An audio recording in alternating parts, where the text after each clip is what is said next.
Καλησπέρα σας, κυρίες και κύριοι. Προβλέπετε μία αποκαλυπτική βραδιά. Πιστεύω ότι θα ακουστούν πράγματα και καταστάσεις θα παρουσιάσουμε που θα σας θυμώσουν, θα σας ξεσηκώσουν. Γιατί, κυρίες και κύριοι, θα κάνουμε σήμερα ένα ταξίδι στην κόλαση που λέγεται περίθαλψη. Δημόσιο νοσοκομείο. Χώρος της υγείας. Θέλω να ξεκινήσω από μια φωτογραφία. Τη βλέπετε. Αυτή η φωτογραφία, κυρίες και κύριοι, κυκλοφόρησε σήμερα στο διαδίκτυο. Αναρτήθηκε στο Facebook του Συλλόγου Ειδικευμένων Γιατρών στον Ευαγγελισμό. Βλέπετε ότι τα κρεβάτια είναι κολλημένα το άλλο με το άλλο. Άνθρωποι περιμένουν να τους φροντίσουν. Είναι από την κατάσταση που επικρατούσε χθες στην Γενική Εφημερία του Ευαγγελισμού λόγω έλλειψης αξονικών τομογράφων. Όπως αναφέρει ο Σύλλογος των Ειδικευμένων Γιατρών, για να αποτυπώσουμε το απάνθρωπο κλίμα στο χώρο αυτό, με τις συνθήκες ακριβώς όπως τις βλέπετε, ένας άνθρωπος διασωληνώθηκε, σε έναν άλλον έγιναν καρδιακές μαλάξεις και ένας τρίτος δυστυχώς κατέληξε. Όλα αυτά προς στα μάτια των συνοδών και των υπολείπων αρρώστων. Μια εικόνα η οποία σου προκαλεί φρίκη. Ελλάδα το 2013, Ελλάδα μέλος της Ευρωπαϊκής Ένωσης και η κατάσταση αυτή. Ξέρετε πολύ καλά ότι δεν μας επιτρέπουν να μπούμε μέσα στα νοσοκομεία και να αποτυπώσουμε αυτές τις καταστάσεις. Απαγορεύεται ρητά. Βέβαια, έχουμε κοντά μας σήμερα το βράδυ τον κύριο Θεοχάρη Χατζιβέη. Καλησπέρα, κύριε Χατζιβέη. Καλησπέρα. Ο κύριος Χατζιβέης είναι μέλος του Συλλόγου των Ειδικευόμενων Γιατρών στον Ευαγγελισμό. Και θέλω να μας πείτε, αυτή η εικόνα που βλέπουμε είναι κάτι έτσι μοναδικό, συμβαίνει συχνά? Αυτή είναι μια συνηθισμένη εικόνα εδώ και πάρα πολύ καιρό στο τμήμα επιγόντων του Ευαγγελισμού. Κυρίως στο παθολογικό τμήμα. Αν θέλετε να φωνάζει να σας ακούμε καλύτερα. Βεβαίως. Αυτή είναι μια συνηθισμένη εικόνα στο τμήμα επιγόντων, το παθολογικό του Ευαγγελισμού. Σε αυτό το βαθμό συνήθως δεν είναι. Τώρα έχει επιβαρυνθεί η κατάσταση λόγω της έλλειψης των αξονικών τομογράφων. Ξέρετε γιατί σας ρωτάω, διότι ο κύριος Υπουργός Υγείας, ο κύριος Άδωνης Γεωργιάδης, μιλώντας σήμερα στο Στάρ, είπε ότι αυτή είναι μια συνηθισμένη εικόνα σε όλα τα νοσοκομεία που εφημερεύουν. Είναι ο θάλαμος που περιμένουν, λέει, οι ασθενείς που δεν έχουν κάτι σοβαρό να εξεταστούν από γιατρούς κλπ. Είναι έτσι. Και καταρχήν θεωρώ απαράδεκτο να λέει ένας υπουργός ότι αυτή είναι μια συνηθισμένη εικόνα. Αυτό ακριβώς θα έλεγα. Δηλαδή, ότι είναι μια συνηθισμένη εικόνα, είναι μια συνηθισμένη εικόνα. Το θέμα της συζήτησης νομίζω ότι πρέπει να είναι πώς δεν πρέπει να υπάρχει αυτή η εικόνα. Θα πούμε πολλά για τα θέματα αυτά, κυρίες και κύριοι. Εκεί πέρα υπάρχει μια άδεια καρέκλα. Όπως θα δείτε, να μας τη δείξει, παρακαλώ. Αυτή. Σε αυτήν την άδεια καρέκλα, κυρίες και κύριοι, εγώ περίμενα μέχρι τελευταία στιγμή να έρθει εδώ πέρα ένας εκπρόσωπος. Δεν είχα την απέτηση να έρθει ο υπουργός. Ήταν και στο εξωτερικό ο άνθρωπος. Είχε μια μεγάλη σύσκεψη σήμερα το βράδυ. Περιμέναμε να έρθει εκεί πέρα ένας εκπρόσωπος από το Υπουργείο Υγείας να μας δώσει μερικές απαντήσεις σε αυτά τα φοβερά και τρομερά που θα ακούσουν σήμερα. Να μην μείνουμε δηλαδή στις καταγγελίες, να μην μείνουμε σε όλα αυτά που θα πούνε οι καλεσμένοι μας, οι οποίοι θα καταγγείλουν πολλά πράγματα, αλλά να υπάρχει ένας άνθρωπος από εκεί, ο οποίος θα μας δώσει ορισμένες απαντήσεις, ορισμένες εξηγήσεις. Βέβαια, κατά τις περίπου σε καμιά ώρα περίπου, θα έχουμε τον Υπουργό Υγείας, τον κύριο Άδωνη Γεωργιάδη, έστω τηλέφωνο, για να μας δώσει ορισμένες απαντήσεις σε αυτά που θα ακουστούν. Εκείνο που έχω να καταγγείλω είναι όμως ότι δεν μπορούν να μας κοροϊδεύουν από το γραφείο του Υπουργού οι διάφοροι παρατρεχάμενοι και οι διάφοροι γραμματείς και φαρισαίοι. Και το έχω πει πάρα πολλές φορές ότι σε αυτή την εκπομπή, και το κάνω πάντοτε, εδώ και χρόνια, εγώ αποκαλύπτω και καταγγέλω, κατά το κοινώς λεγόμενο κράζο, αυτούς μας κοροϊδεύουν από το κρατικό σύστημα. Αυτοί δηλαδή που τους λέμε ελάτε, λένε έρχονται και μετά εξαφανίζονται και δεν έρχονται. Αυτοί που κρύβονται ή αυτοί που μας κοροϊδεύουν. Κυρίες και κύριοι, από την Παρασκευή προσπαθούμε να φέρουμε εδώ πέρα έναν άνθρωπο από το Υπουργείο. Η καλή μου συνάδελφος, η Μάρα η Χαρμαντά, έτσι. Είχαμε από την Παρασκευή επικοινωνία το πρωί. Η πρώτη κλήση ήταν 9 και 4 το πρωί. Στην κυρία Κατραβά. Ποια ήταν η κυρία Κατραβά? Εμφανίστηκε ως συνεργάτητα του Υπουργού. Μάλιστα. Μιλάμε με την κυρία Κατραβά και μας λέει ότι θα έχουμε άμεσα απάντηση, γιατί ο Υπουργός φεύγει ταξίδι και θα μας απαντήσουν πριν φύγει. Αλλά η απάντηση δεν ήρθε ποτέ. Και περνάνε Σαββατοκύριακο, γιορτή. Πάμε Τρίτη πρωί, χθες. Εντοπίζουμε την κυρία Κατραβά και μετά από πολλά τηλεφωνήματα μας ζητάει να περιμένουμε να γυρίσει ο Υπουργός στις 12.30 από το ταξίδι που είχε πάει για να μας πει αν θα έρθει άνθρωπος. Και μετά από πολλά τηλεφωνήματα, στις 8 το βράδυ, μας λέει η κυρία Κατραβά ότι ο Υπουργός προτείνει την Υφυπουργό Ζέτα Μακρύ. Όταν ένας Υπουργός λέει πείτε στη Ζέτα τη Μακρύ την Υφυπουργό να έρθει, εννοείται ότι η κυρία Μακρύ ως Υφυπουργός ακούει την οδηγία ή την εντολή του ανώτερού της, του Υπουργού.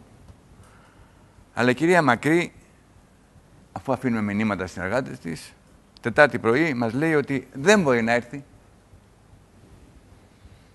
Γιατί δεν ήθελε να έρθει. Γιατί δεν ήθελε να αντιμετωπίσει όλα αυτά που θα ακούσετε σήμερα.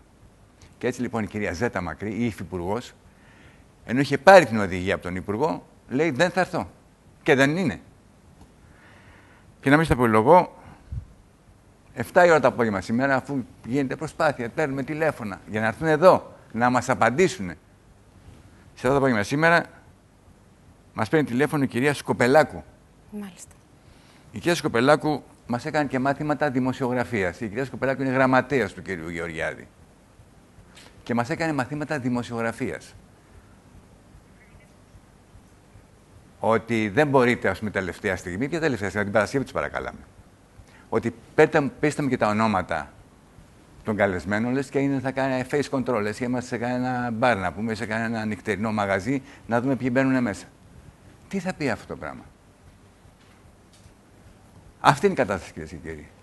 Λυπάμαι να τους χαίρεται ο Υπουργός τους άνθρωπους που έχει στο γραφείο του.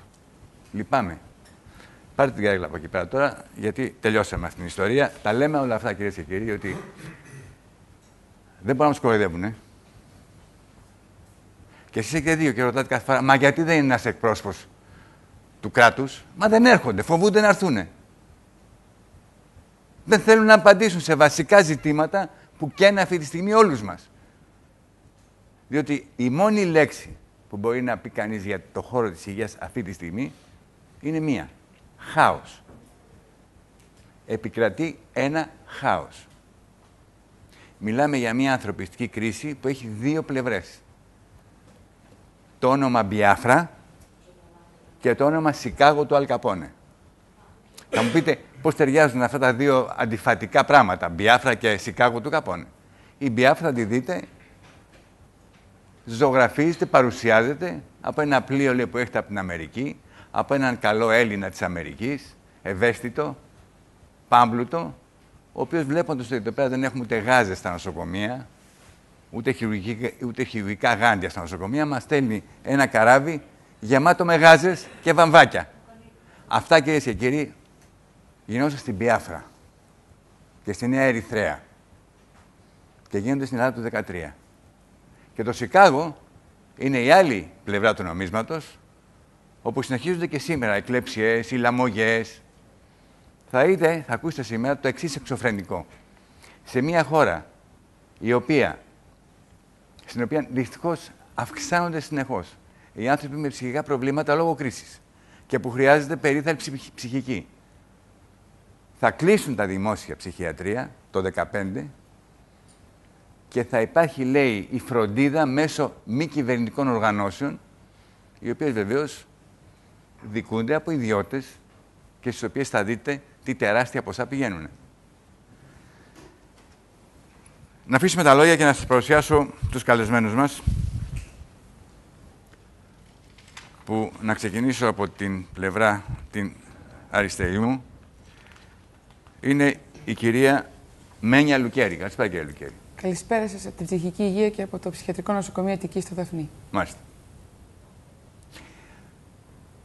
Η κυρία Λουκέρη θα έλεγα ότι είναι το 50% της αιτίας που κάνουν τη σημερινή εκπομπή. Το άλλο 50% ήταν η δική μας αγωνία. Γιατί είναι το 50%? Γιατί την είχα δει στην εκπομπή του Νίκου Χατζηνικολάου την περασμένη Δευτέρα στο Ενικός που μεταδίδεται και από το ΣΤΑΡ. Και είδα λοιπόν μια κυρία που σηκώνεται και λέει στον κύριο Γεωργιά ότι ξέρετε κάτι. Κλείνουν τα δημόσια ψυχιατρία σε 1,5 χρόνο, το 2015. Και αυξάνονται οι άνθρωποι, οι Έλληνες που έχουν ανάγκη από ψυχική περίθαλψη. Κρίση, αυτοκτονίες, απελπισία, μελαγχολία. Τι θα γίνει με αυτόν τον κόσμο? Πόσοι άνθρωποι κάθε χρόνο, πόσοι χιλιάδες άνθρωποι κάθε χρόνο ζητάνε τη βοήθειά σας? 25.000 περιστατικά περνούν από τα εξωτερικά μας ιατρεία και 2.500 περιστατικά εισάγονται ετησίως στο Ψυχιατρικό Νοσοκομείο Αττικής. Μόνο από το Δαφνί. Συνολικά έχετε ένα νούμερο? Περίπου στις 10.000 περιστατικά εισάγονται το χρόνο στα ψυχιατρία της χώρας. Εισάγονται 10.000 περιστατικά. Και θέλω να ρωτήσω τώρα το εξής. Κλείνουν τα ψυχιατρία λοιπόν. Οκ. Πού θα πάνε αυτοί οι άνθρωποι? Οι οποίοι το 2015 με την κρίση που περνάμε μπορεί να έχουν και διπλασιαστεί. Υπάρχουν, λέει, οι μη κυβερνητικές οργανώσεις ψυχικής υγείας, οι οποίες χρηματοδοτούνται από το κράτος με εκατομμύρια. Θα τα δούμε όλα αυτά. Εάν μια μη κυβερνητική οργάνωση ψυχικής υγείας δεν χρηματοδοτηθεί ή σταματάει η χρηματοδότησή της κάποια στιγμή από το κράτος ή τελειώνουν τα λεφτά και έχει και περιθάλψει κάποιους ανθρώπους, τι γίνεται στην περίπτωση αυτή? Αυτό το έχουμε βιώσει κατά κόρον στο Ψυχιατρικό Νοσοκομείο Αττικής. Οι ασθενείς επιστρέφουν στο νοσοκομείο ή εγκαταλείπονται στην πόρτα του ή στην χειρότερη περίπτωση, αν αυτοί εμφανίσουν υποτροπή, επιστρέφουν σε εμάς για να ξαναορθοποδήσουν και εντωμεταξύ η θέση πληρώνεται από έναν άλλον ασθενή και δεν μπορούν να το ξαναπάρουν πίσω όταν είναι ενεργεία. Δηλαδή, θα τους φέρουν, θα τους αφήνουν στην πόρτα, πάρετε τους πάλι πίσω, βρείτε λύση εσείς. Ακριβώς. Και εμείς θα ξαναενδιαφερθούμε όταν υπάρχουν λεφτά. Όταν υπάρχουν χρήματα. Λοιπόν, αυτή είναι και πολύ μεγάλη αγωνία μας. Ο κ. Κώστας Λεβάρας, καλησπέρα σας. Καλησπέρα. Αντιπρόεδρος της Ένωσης Γιατρών Νοσοκομείων Αθηνών Πειραιά, της γνωστής ΕΙΝΑΠ. Και ο κ. Χρήστος Παπάζογλου, καλησπέρα κύριε Παπάζογλου. Καλησπέρα σας. Συνδικαλιστής του ΠΑΜΕ, εκλεγμένος στον Πανελλήνιο Ιατρικό Σύλλογο. Από την άλλη πλευρά, ο κ. Γιώργος Πατούλης, καλησπέρα κύριε Πατούλη. Καλησπέρα σας. Πρόεδρος του Ιατρικού Συλλόγου Αθηνών, Δήμος Σαμαρουσίου. Έχει δημιουργήσει σε συνεργασία, λέει, με την Εκκλησία το Ιατρείο Κοινωνικής Αποστολής. 1,5 χρόνο περίπου. Εδώ και 1,5. Και εδώ και λίγες μέρες υπάρχει παράρτημα και για τους ανασφάλιστους επαγγελματοβιοτέχνες. Δηλαδή, χιλιάδες άνθρωποι, επαγγελματοβιοτέχνες, οι οποίοι πληρώνουν τα μαλλιά της κεφαλής τους στο παλιό ΤΕΒΕ και σημερινό ΕΟΠΗ και οι οποίοι, το ΟΕ, συγγνώμη, και τώρα οι οποίοι τους φροντίζετε εσείς. Οι οποίοι δεν έχουν πλέον φορολογική ενημερότητα και ασφαλιστική ενημερότητα, είναι μικροαυτοαπασχολούμενοι και οι οποίοι, εφόσον δεν έχουν την ασφαλιστική ενημερότητα, δεν έχουν και υγειονομική κάλυψη.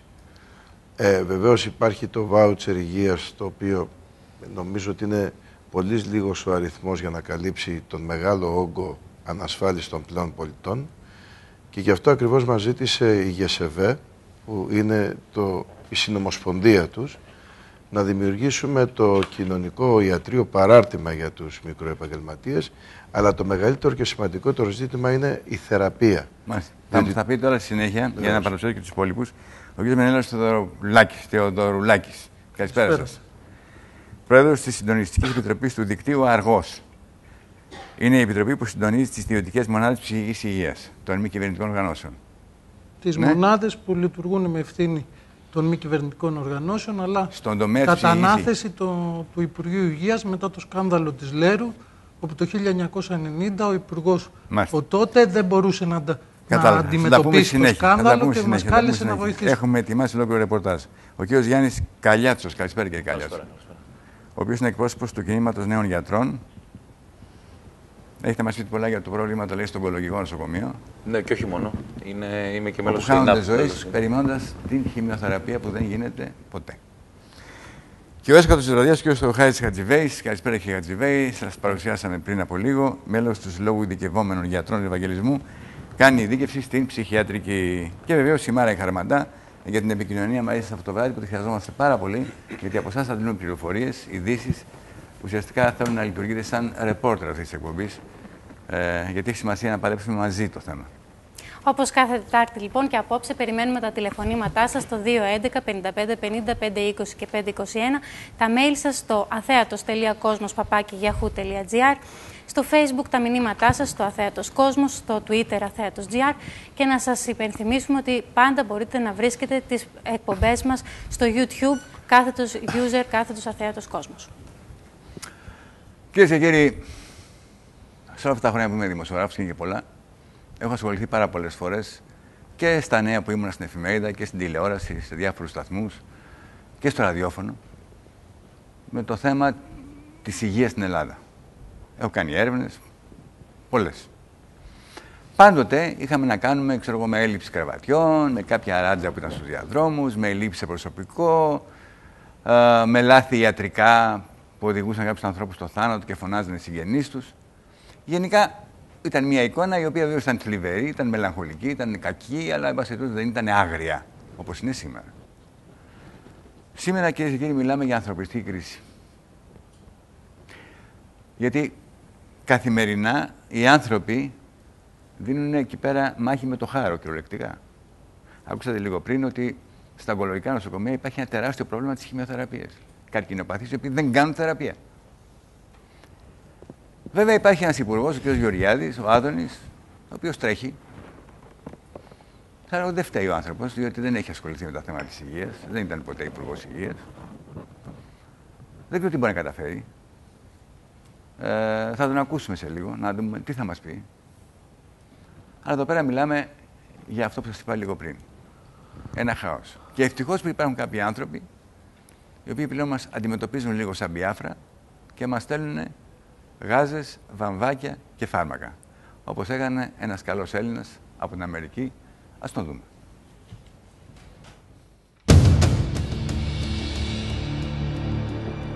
5 κοντέινερς με φάρμακα, σύριγγες, γάντια, γάζες και επιδέσμους θα απογειωθούν τις επόμενες μέρες από αεροδρόμια της Αμερικής με προορισμό την Ελλάδα. Από εκεί θα διοχετευτούν σε ελληνικά νοσοκομεία που αδυνατούν να καλύψουν τις καθημερινές ανάγκες των ασθενών τους, αλλά και σε ιατρία κριτικών περιοχών, όλα αυτά τα ιατρικά και νοσοκομιακά προϊόντα που μας στέλνουν οι Αμερικανοί. Το περιεχόμενο των 5 κοντέινερ συνολικής αξίας $4 εκατομμυρίων είναι μια φιλανθρωπική προσφορά του Έλληνα πολυεκατομμυριούχου ομογενή Μάικλ Τζαχάρης, που σε συνεργασία με την Διεθνή Ορθόδοξη Χριστιανική Οργάνωση Αλληλεγγύης των ΗΠΑ και την Αποστολή της Εκκλησίας της Ελλάδας επιχειρούν να βοηθήσουν τους Έλληνες που αναγκάζονται πλέον να αγοράζουν ήδη γάζες και σύριγγες, αφού τα νοσοκομεία έχουν στερέψει από αναλώσιμα υλικά. Στη φιλανθρωπία στηρίζεται όλο και περισσότερο η ιατρική περίθαλψη των Ελλήνων, με την Εκκλησία να υποκαθιστά πλέον το κράτος σε πολλούς τομείς.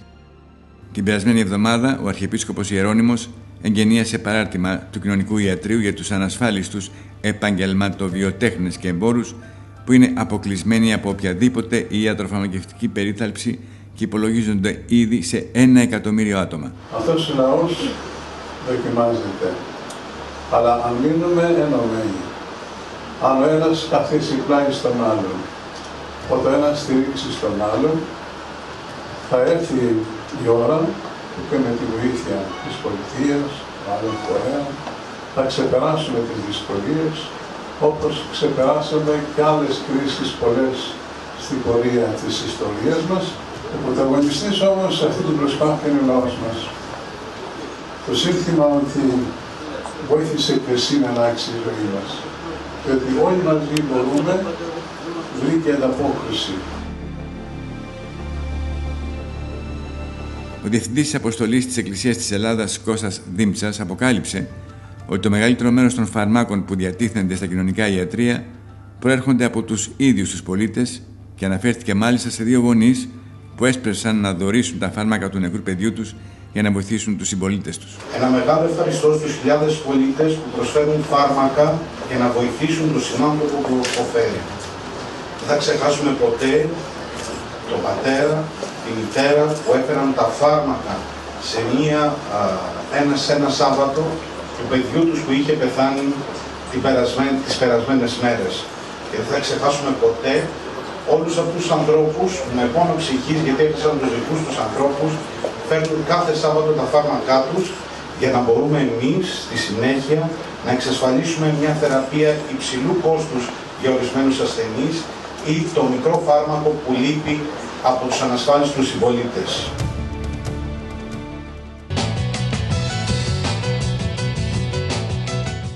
Λοιπόν, αυτή είναι η κατάσταση. Ευτυχώς υπάρχουν και αυτοί οι καλοί Έλληνες. Να πάω λίγα και στον κύριο Πατούλη, μια και μιλάμε και ανοίξαμε το θέμα για τα κοινωνικά ιατρεία. Κύριε Πατούλη, πόσοι ηλικίες, επαγγέλματα, πόσοι έρχονται, τι ζητάνε?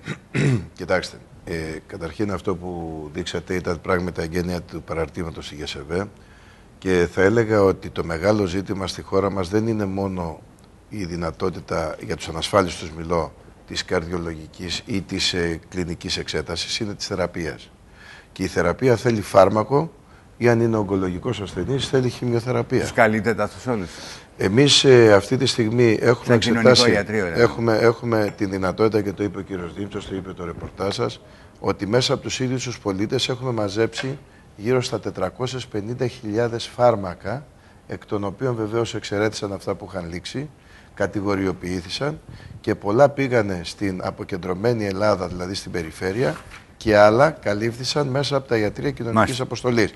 Έτσι λοιπόν, όσοι χρειάζονται ή χρειάζονταν χρόνια θεραπεία, ανάλογα έρχονται σε εμάς και παίρνουν τη θεραπεία. Λοιπόν, όμως αυτό δεν φτάνει. Περιμένετε αυτό, με συγχωρείτε που σας διακόπτω. Επειδή σε λίγο θα έχουμε τον Υπουργό, γιατί πρέπει να απαντήσει σε ορισμένα θέματα. Εγώ νομίζω ότι πρέπει να μπούμε τώρα σε κάποια ειδικά θέματα για να σχηματίσουμε ένα κατάλογο και να μπορέσει να απαντήσει εκεί πέρα ο κύριος Γεωργιάδης. Πάμε λοιπόν σε ένα διάλειμμα μικρό και αμέσως μετά συνεχίζω με όλους τους καλεσμένους μας που ο καθένας από την πλευρά του πρέπει να πει το βασικό πρόβλημα που αντιμετωπίζει στο χώρο του.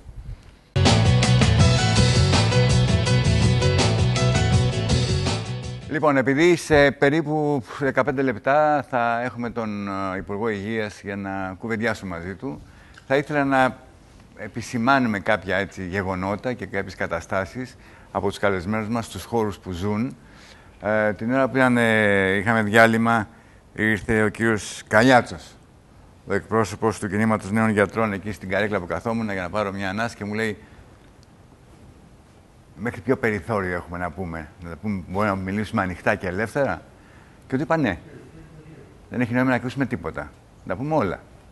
Αυτή η κομπή δεν έχει κανένα ζήτημα διαπλοκής ή σχέσεων που θα πρέπει να καλλιεργήσει, να καλύψει κάποια πράγματα. Άρα λοιπόν όλα ανοιχτά και να δούμε τι θα μας απαντήσουν. Πάμε λοιπόν. Θέλω λοιπόν να μου επισημάνετε ο καθένας σας ένα σημαντικό πρόβλημα, το οποίο θα το πούμε στον κύριο Γεωργιάδη να μας δώσει μια απάντηση. Και μετά θα μπορείτε να το ρωτήσετε και εσείς διάφορα πράγματα, φαντάζομαι. Να ξεκινήσω λοιπόν από τον κύριο Θεοδωρουλάκη, που είναι πρόεδρος της Συντονιστικής Επιτροπής του Δικτύου Αργός. Ποιο είναι, έχω την αίσθηση, θα το κουβεντιάσουμε στη συνέχεια, ότι δεν ξέρω αν μπορείτε να σηκώσετε ως μη κυβερνητικές οργανώσεις ψυχικής υγείας το βάρος των 20-25.000 ασθενών που ίσως θα υπάρξουν αν κλείσουν τα δημόσια ψυχιατρία.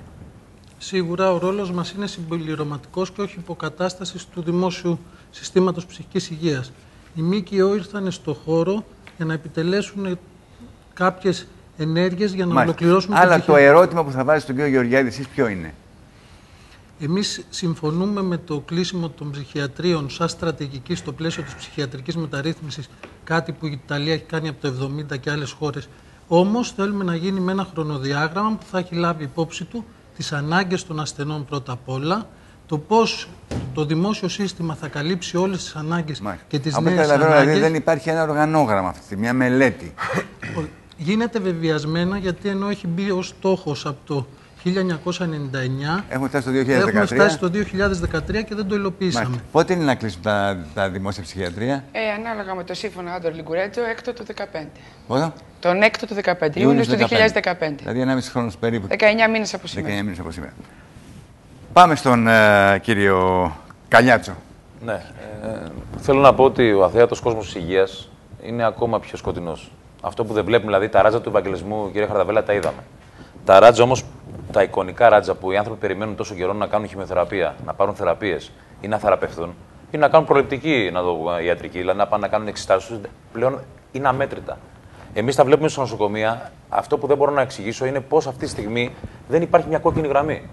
Να πούμε από ευαισθησία προς ανθρώπους που πάσχουν ότι μέχρι εδώ δέχομαι αυτό το πράγμα. Αυτή τη στιγμή, κύριε Χαρδαβέλα, ξέρετε τι γίνεται? Έχουμε ανθρώπους που έρχονται στα επίγοντα και τους εξετάζουμε και τους λέμε ότι πρέπει να. Ανασφάλιστους. Τους λέμε πρέπει να πληρώσεις εξετάσεις. Δεν έχεις ασφάλεια. Και σου λέει πόσο είναι. Τους λες 80 ευρώ, δεν ξέρω, παιδιά, μιλήστε με το γραφείο κίνησης.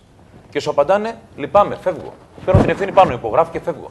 Δεν έχω να πληρώσω, πριν από 2 εβδομάδες ήμουν βάλει. Δηλαδή αυτό είναι καρκινοπαθής, Όχι μόνο καρκινοπαθής. Καρδιοπαθής, οτιδήποτε. Το γνωρίζετε ότι αυτή τη στιγμή υπάρχουν άνθρωποι οι οποίοι λέμε για το voucher, λέμε για την επιλογή κάποιων χιλιάδων. Τι είναι αυτό δηλαδή? Επιλέγεις από τους ανθρώπους σου ποιοι θα ζήσουν και ποιοι όχι. Και όλα αυτά αποτιμώνται στον χώρο της υγείας, δηλαδή μπορεί να αποτιμηθεί ποτέ η υγεία σε αριθμούς? Δηλαδή, μπορώ να διαλέξω εγώ 200.000 ανθρώπους από το 1 εκατομμύριο, 1,5 εκατομμύριο ασφάλιστους και να πω θα ζήσετε εσείς, οι υπόλοιποι δεν προλαβαίνουν να ζήσουν. Και αυτό το λέμε πολιτική. Λέμε πολιτική να βλέπουμε τους ανθρώπους να μην έχουν αυτό που. Δηλαδή, υπάρχει κάποιος που να αρνηθεί το δικαίωμα στην περίθαλψη και στην αξιοπρέπεια στο θάνατο σε κάποιους ανθρώπους. Λυπάμαι αυτό το πράγμα. Δεν μπορώ να το εξηγήσω διαφορετικά. Στα ογκολογικά νοσοκομεία υπάρχει το πρόβλημα αυτό των. Στα ογκολογικά νοσοκομεία, κύριε Χαρδαβέλα, είναι οι ογκολογικοί ασθενείς είναι αυτοί οι οποίοι λες και έχουν υπογράψει συμβόλαιο με το Θεό, το Υπουργείο, περιμένουν 6 μήνες για να κάνουν ακτινοθεραπεία. Περιμένουν μήνες για να κάνουν χημειοθεραπεία σε πάρα πολλά νοσοκομεία. Έτσι. Και από εκεί πέρα ο καθένας κάνει το σταυρό του στο Θεό που πιστεύει και γυρνάει και λέει: παρακαλώ, μην δώσει μετάσταση. Μάλιστα. Αυτή είναι η πολιτική της υγείας αυτή τη στιγμή. Για πέστε μου, κύριε Χατζηβέη, στον Ευαγγελισμό, ίσως είναι το πιο μεγάλο νοσοκομείο. Εγώ έχω εμπιστοσύνη μεγάλη. Εγώ έχω εμπιστοσύνη μεγάλη στον Ευαγγελισμό. Έχει πάρα πολύ καλοί γιατρούς. Έχω πάρα πολλές περιπτώσεις ανθρώπων που πήγαν εκεί πέρα και σωθήκανε. Τι είναι το κύριο ζήτημα, το πρόβλημα το μεγάλο ποιο είναι? Το πιο δραματικό, αν θέλετε, που έχει κόστος σε ζωές, ρε παιδί μου, να το πούμε έτσι, απλά. Ναι. Υπάρχει καταρχήν το τελευταίο διάστημα μία σημαντική μείωση του αριθμού των γιατρών που εφημερεύουν. Αυτό δημιουργεί αυτή την κατάσταση, συμβάλλει στη δημιουργία αυτής της κατάστασης που είδαμε. Δηλαδή έχουν μειωθεί 30% οι εφημερεύοντες στα τμήματα επιγόντων. Στο τμήμα αυτό που είδατε πριν υπάρχουν μόνο 2 νοσηλεύτριες. Και αυτό είναι η μία από τις 2 αίθουσες των επιγόντων της παθολογικής. Αντίστοιχα και στο χειρουργικό επίσης είναι μόνο 2 οι νοσηλεύτριες στα επίγοντα. Εγώ που είμαι στο ψυχιατρικό τμήμα, στα επίγοντά μας δεν έχουμε καν νοσηλευτή, δεν έχουμε καν security συνήθως. Και για να συνδέσω λίγο και τα 2 θέματα που θέσατε και το θέμα της ψυχικής υγείας. Εγώ είμαι σε μια κλινική, η οποία είναι κλινική γενικού νοσοκομείου ψυχιατρική, σαν αυτές δηλαδή που θα έπρεπε να υπάρχουν στα γενικά νοσοκομεία για να μπορέσει να γίνει το κλείσιμο των ψυχιατρίων που συζητάμε το 2015. Και θα ήθελα να ρωτηθεί ο Υπουργός πώς μπορεί να γίνει αυτό το κλείσιμο όταν τώρα μελειτουργούνται τα ψυχιατρία της Τρίπολης, του Δαφνή, το Δρομοκαΐτιο και τα υπόλοιπα που λειτουργούν. Εμείς έχουμε στον Ευαγγελισμό στην ψυχιατρική κλινική 20 κρεβάτια και συνήθως έχουμε από 10 έως 30 ράτζα στο διάδρομο. Από 10 έως 30 ράτζα. Ψυχικοί ασθενείς. Λοιπόν, θα τα πείτε στον Υπουργό. Θα τον ρωτήσετε ειδικά. Είναι το θέμα αυτό που λέτε. Πρέπει να κλείσετε σε 19 μήνες, 18 μήνες, 19. Να τα ξεχωρίσουμε λίγο τα πράγματα. Σε ό,τι αφορά την ψυχική υγεία, η χώρα επιχειρεί μεταρρύθμιση από το 2000 και μετά. Έχει κάνει κάποια βήματα, υπολείπονται πολλά όμως ακόμα. Δεν υπάρχει ατομιοποίηση. Δεν υπάρχει κυρίως πρωτοβάθμια περίθαλψη. Αυτή τη στιγμή τα νοσοκομεία μας κάνουν και πρωτοβάθμια και δευτεροβάθμια περίθαλψη. Δεν υπάρχουν κέντρα ψυχικής υγείας. Δεν υπάρχουν στημένες κοινοτικές δομές. Δεν έχει δίκτυο. Θα ρωτήσω λοιπόν ευθέως τον Υπουργό, τι κάνετε πάνω σε αυτό? Πάτε να καταργήσετε κάτι. Στη θέση του τι βάζετε? Οι ασθενείς πού θα πάνε? Οι εργαζόμενοι τι θα γίνουν? Ατακαδόρικα λέει, ενδιαφέρεστε μόνο για τη θέση σας. Αυτό είναι απαξιωτικό. Εμείς, οι λειτουργοί της ψυχικής υγείας, αυτή τη στιγμή στην κοινότητα έχουμε 100 δομές. Με κόστος ζωής τις στήσαμε σε όλα τα σημεία το ορίζοντα προκειμένου να στηριχθεί και να ανοιχθεί το ψυχιατρίο. Οι μη κυβερνητικές οργανώσεις αυτή τη στιγμή υποφέρουν και αυτές από την πολιτική του Υπουργείου. Οι συνάδελφοι που δουλεύουν εκεί είναι κακοπληρωμένοι, και απλήρωτη για μεγάλο χρονικό διάστημα. Λοιπόν, κρατήστε όλα αυτά, θα τα βάλετε και στον Υπουργό. Εγώ απλά ενημερώνομαι τώρα για να ξέρω και όπου θα κινηθώ να του πω μερικά πράγματα. Πάμε στον κύριο Λιβαδά, που είσαστε αντιπρόεδρος ενός γιατρών νοσοκομείων της ΕΙΝΑΠ, της γνωστής. Κοιτάξτε, τα προβλήματα των νοσοκομείων. Πέστε μου, εσείς που επικεντρώνετε ένα βασικό μεγάλο πρόβλημα σε αυτό που λέμε περίθαλψη και δημόσιο νοσοκομείο. Το πρώτο είναι οι ελληματικοί προϋπολογισμοί των νοσοκομείων. Ελληματικοί προϋπολογισμοί. Βεβαίως. Οι οποίοι μειώνονται ακόμη πιο πολύ το 2014 κατά 300 εκατομμύρια ευρώ. Αυτό θα οδηγήσει σε κατάρρευση στα νοσοκομεία, διότι ήδη οι πετσοκομμένοι προϋπολογισμοί που υπάρχουν δεν θα φτάνουν ούτε για υλικά, ούτε για τακτικές επεμβάσεις. Ένα λοιπόν βασικό ερώτημα στον Υπουργό είναι αυτό. Ναι. Ότι εδώ πέρα η κατάσταση είναι αυτή η χαοτική που βλέπουμε. Αν πάμε και σε μείωση 400 εκατομμυρίων του χρόνου, πού θα πάει αυτό το πράγμα? Θα πεθαίνουν οι άνθρωποι δηλαδή, στον δρόμο. Επίσης, εκείνο που μας ενδιαφέρει είναι οι προσλήψεις. Οι προσλήψεις γιατρών και νοσηλευτικού προσωπικού. Ναι. Έχουμε τη χαμηλότερη αναλογία στις χώρες του ΟΣΑ σε νοσηλευτικό προσωπικό. 3,3 νοσηλευτές ανά 1.000 κατοίκους. Εντάξει. Κύριε Παπάζογλου. Θέλω επίσης να πω και κάτι άλλο, ότι οι γιατροί στα δημόσια νοσοκομεία δουλεύουμε με αυταπάρνηση. Δεν θα δουλεύουμε όμως τζάμπα. Ούτε θα μας κόβουν εφημερίες. Ο κ. Γεωργιάδης οφείλει να πληρώσει τα δεδουλευμένα του 2012 που μας χρωστάει και να ομαλοποιήσει την πληρωμή των εφημεριών, εκδίδοντας επιτέλους τις εγκυκλίους που πρέπει για να πληρώνομαστε κανονικά. Κύριε Παπάζογλου, εσείς πού επικεντρώνετε να σας καλησπερίσω καταρχήν και εσάς και τα προβλήματα για να μπορέσουμε να τα βάλουμε στον Υπουργό και να δώσει μια απάντηση? Κοιτάξτε να δείτε. Δημοσιογράφος είσαστε, έχετε κάνει ρεπορτάζ πολλά για την υγεία. Οι τηλεθεατές μας, οι ασθενείς γνωρίζουν τα προβλήματα γιατί τα έχουν νιώσει στο πετσί τους. Και αντίστοιχα και οι εργαζόμενοι στον χώρο της υγείας τα γνωρίζουμε γιατί τα ζούμε καθημερινά. Την αγωνία να μην έχουμε ράτζα, να μην έχουμε αναμονές στους ασθενείς μας, το κόστος. Θα έλεγα ότι το κύριο που πρέπει να βάλουμε σαν ερώτημα είναι ότι αυτή η κατάσταση είναι μονόδρομος. Δεν μπορεί να υπάρξει καλύτερη κατάσταση στον χώρο των νοσοκομείων, στον χώρο της υγείας συνολικότερα. Δεν υπάρχει σήμερα το επίπεδο της επιστήμης και της τεχνολογίας ώστε να γίνεται ουσιαστική πρόληψη και αντιμετώπιση μια σειρά ασθενειών που μπορούν να προληφθούν, να διαγνωστούν έγκαιρα και να αντιμετωπιστούν χωρίς αυτές τις καταστάσεις που βιώνουν οι ασθενείς. Κύριε Παπάζογλου, στο βάθος του τούνελ, ας το πούμε έτσι, βλέπετε μια προσπάθεια να μετακυλιστεί όλη αυτή η περίθαλψη κλπ. Σε ιδιωτικούς φορείς, σε χέρια ιδιωτών κλπ. Κύριε Χαρδαβέλα, ήδη αυτή τη στιγμή το δημόσιο σύστημα υγείας λειτουργεί με επιχειρηματικά κριτήρια. Αυτός είναι ο τρόπος λειτουργίας του δημόσιου συστήματος, όχι των λειτουργών του, των δομών του. Και εδώ πέρα χρειάζεται να δούμε, είπατε κάτι σωστό προηγούμενα. Αντίστοιχα ρεπορτάζ είχατε κάνει και πριν το μνημόνιο και πριν την κρίση. Και βλέπατε στον έναν ή τον άλλον βαθμό αντίστοιχες καταστάσεις, πολύ επιδεινωμένες, τραγικά επιδεινωμένες σήμερα. Τι δείχνει όμως αυτό? Δείχνει ότι είναι μια ίδια πολιτική. Ελλείψεις στα νοσοκομεία δεν έχουμε τώρα. Βάλτε μια τελεία, παρακαλώ. Συγγνώμη, γιατί στο τηλέφωνο μας είναι ο Υπουργός Υγείας, κ. Άδωνης Γεωργιάδης. Καλησπέρα, κύριε Υπουργέ. Καλησπέρα, ευχαριστώ πολύ για την πρόσκληση, κύριε Χαρδαβέλα. Εμείς ευχαριστούμε που μέσα σε όλο αυτό το. Μια άλλη εκπομπή να είμαι εκεί. Θα το κάνουμε οπωσδήποτε. Και πραγματικά το ξέρω ότι σήμερα είχατε και συσκέψεις, σας και ταξίδι κλπ.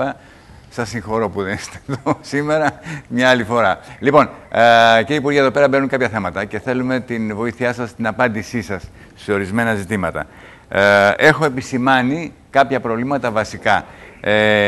Ίσως θα πρέπει ο κάθε ένας από εσάς να μιλήσει, να πει στον Υπουργό τι ακριβώς θα ήθελα να τον ρωτήσει για να πάρουμε μια απάντηση, μια και τον έχουμε στο τηλέφωνο μας. Κύριε Πατούλη, ξεκινάμε από εσάς. Λοιπόν, εντάξει, τα έχουμε πει κατ' επανάληψη με τον Υπουργό. Πιστεύω να έχει λάβει υπόψη του και προσπαθεί. Από εκεί και πέρα θεωρώ ότι το ερώτημα τίθεται πότε επιτέλους θα λειτουργήσουμε όχι περισσότερο αλλά ούτε λιγότερο ως ευρωπαϊκό σύστημα υγείας όπως οι άλλες χώρες. Αυτό σημαίνει λοιπόν εξορθολογισμός, εξυγίανση, έλεγχος, αλλά και συγχρόνως χρειάζεται ίδια προσέγγιση από όλους τους ασθενείς, ανεξάρτητα που κατοικούν στη χώρα μας. Άρα, αυτό σημαίνει, κύριε Χαρδαβέλα, ότι πρέπει να βρούμε γρήγορα το σύστημα εκείνο που θα έχει προσαρμοστεί στη χώρα μας, ώστε και ο τελευταίος πολίτης όπου και αν βρίσκεται, παρακαλώ να πολύ, μπορεί να έχει η ίδια προσβασιμότητα. Να είναι σύντομες, διότι είναι στο κινητό του και έχουμε προβλήματα. Κύριε Υπουργέ, ακούσατε τι είπε ο κ. Πατούλης. Ναι. Να πω ότι όλη η προσπάθεια της μεταρρυθμίσεως που σχεδιάζουμε στην πρωτοβάθμια φροντίδα υγείας, στο διάλογο της οποίας συμμετείχε και ο κ. Πατούλης βέβαια, και γνωρίζει ότι το προσπαθούμε αυτό, είναι να εξασφαλίσουμε ακριβώς αυτό το πράγμα. Πώς θα δώσουμε σε όλους τους πολίτες πρόσβαση σε μια πρωτοβάθμια φροντίδα υγείας που να έχει αξία. Και άρα να κάνουμε καλύτερη χρήση των πόρων που ήδη διαθέτουμε, αλλά και του ανθρωπίνου δυναμικού που ήδη χρησιμοποιούμε. Το προσπαθούμε. Αγαπητέ Πρόεδρε, δεν είναι τόσο εύκολο όπως είναι να γίνει μια μέρα στην άλλη, όμως νομίζω ότι είμαστε κοντά στην απόφαση. Απλώς δεν προσπάθησαν τόσο οι προκάτοχοί σας. Λοιπόν, κύριε Θεοδωρουλάκη, όχι δεν θέλω να το πω εγώ αυτό, εγώ πιστεύω όλοι το λέω εγώ. Κύριε Θεοδωρουλάκη, ο κύριος Θεοδωρουλάκης, κύριε Γεωργιάδη, είναι πρόεδρος της Συντονιστικής Επιτροπής του Δικτύου Αργός. Είναι η επιτροπή που συντονίζει τις ιδιωτικές μονάδες ψυχικής υγείας. Κύριε Θεοδωρουλάκη, θέλω να πείτε ακριβώς αυτό, ότι αυτό έχει αποφασιστεί από το 1990 πόσο. 99, έχουμε 2013, έχουν περάσει δηλαδή 14 χρόνια από τότε και δεν υπάρχει μια μελέτη και ένας προγραμματισμός πώς θα γίνει η μεταφορά όταν κλείσουν τα δημόσια ψυχιατρία επάνω στις πλάτες σας όλων αυτών των ανθρώπων. Όχι, πρέπει να το διορθώσουμε λίγο. Η ψυχιατρική μεταρρύθμιση είχε ως στόχο το κλείσιμο των ψυχιατρίων και τη δημιουργία ενός κοινοτικού συστήματος υπηρεσιών ψυχικής υγείας. Κάναμε πολλά βήματα. Έχουμε κλείσει ήδη την Πέτρα Ολύμπου. Το ερώτημά σας, παρακαλώ. Το ερώτημά μου είναι το εξής, ότι επειδή η υγεία δεν υπάρχει χωρίς ψυχική υγεία, σε μια Ελλάδα που διπλασιάστηκαν οι αυτοκτονίες, που έχουμε διπλασιασμό των καταθλίψεων και που έχουμε μια συνεχή επιβάρυνση της ψυχικής ευημερίας των πολιτών, δεν γίνεται το Υπουργείο το μόνο που να κάνει να ακολουθεί μνημονιακούς στόχους. Πρέπει να βάλει κάτω πρώτα τις ανάγκες των ασθενών και μετά το κόστος. Αυτή τη στιγμή έχουμε ξεχάσει τις ανάγκες, γυρνάμε σε φάρμακα της δεκαετίας του 50, κοιμίζουμε δηλαδή τους ψυχικά ασθενείς, γιατί ο ΕΟΠΗ δεν δίνει καινούργια φάρμακα. Το ερώτημά σας ποιο είναι? Ότι η υγεία χωρίς ψυχική υγεία δεν υπάρχει. Πρέπει να το καταλάβουν στο Υπουργείο. Μάλιστα. Τι σας κάνει να πιστεύετε ότι δεν το έχει καταλάβει αυτό το Υπουργείο? Υπάρχει ένα σχεδιασμό. Εγώ από ό,τι βλέπω, παραδείγματος χάρη στο ΕΣΠΑ του Υπουργείου Υγείας, το μισό ΕΣΠΑ είναι για την ψυχική υγεία. Ακριβώς το μισό.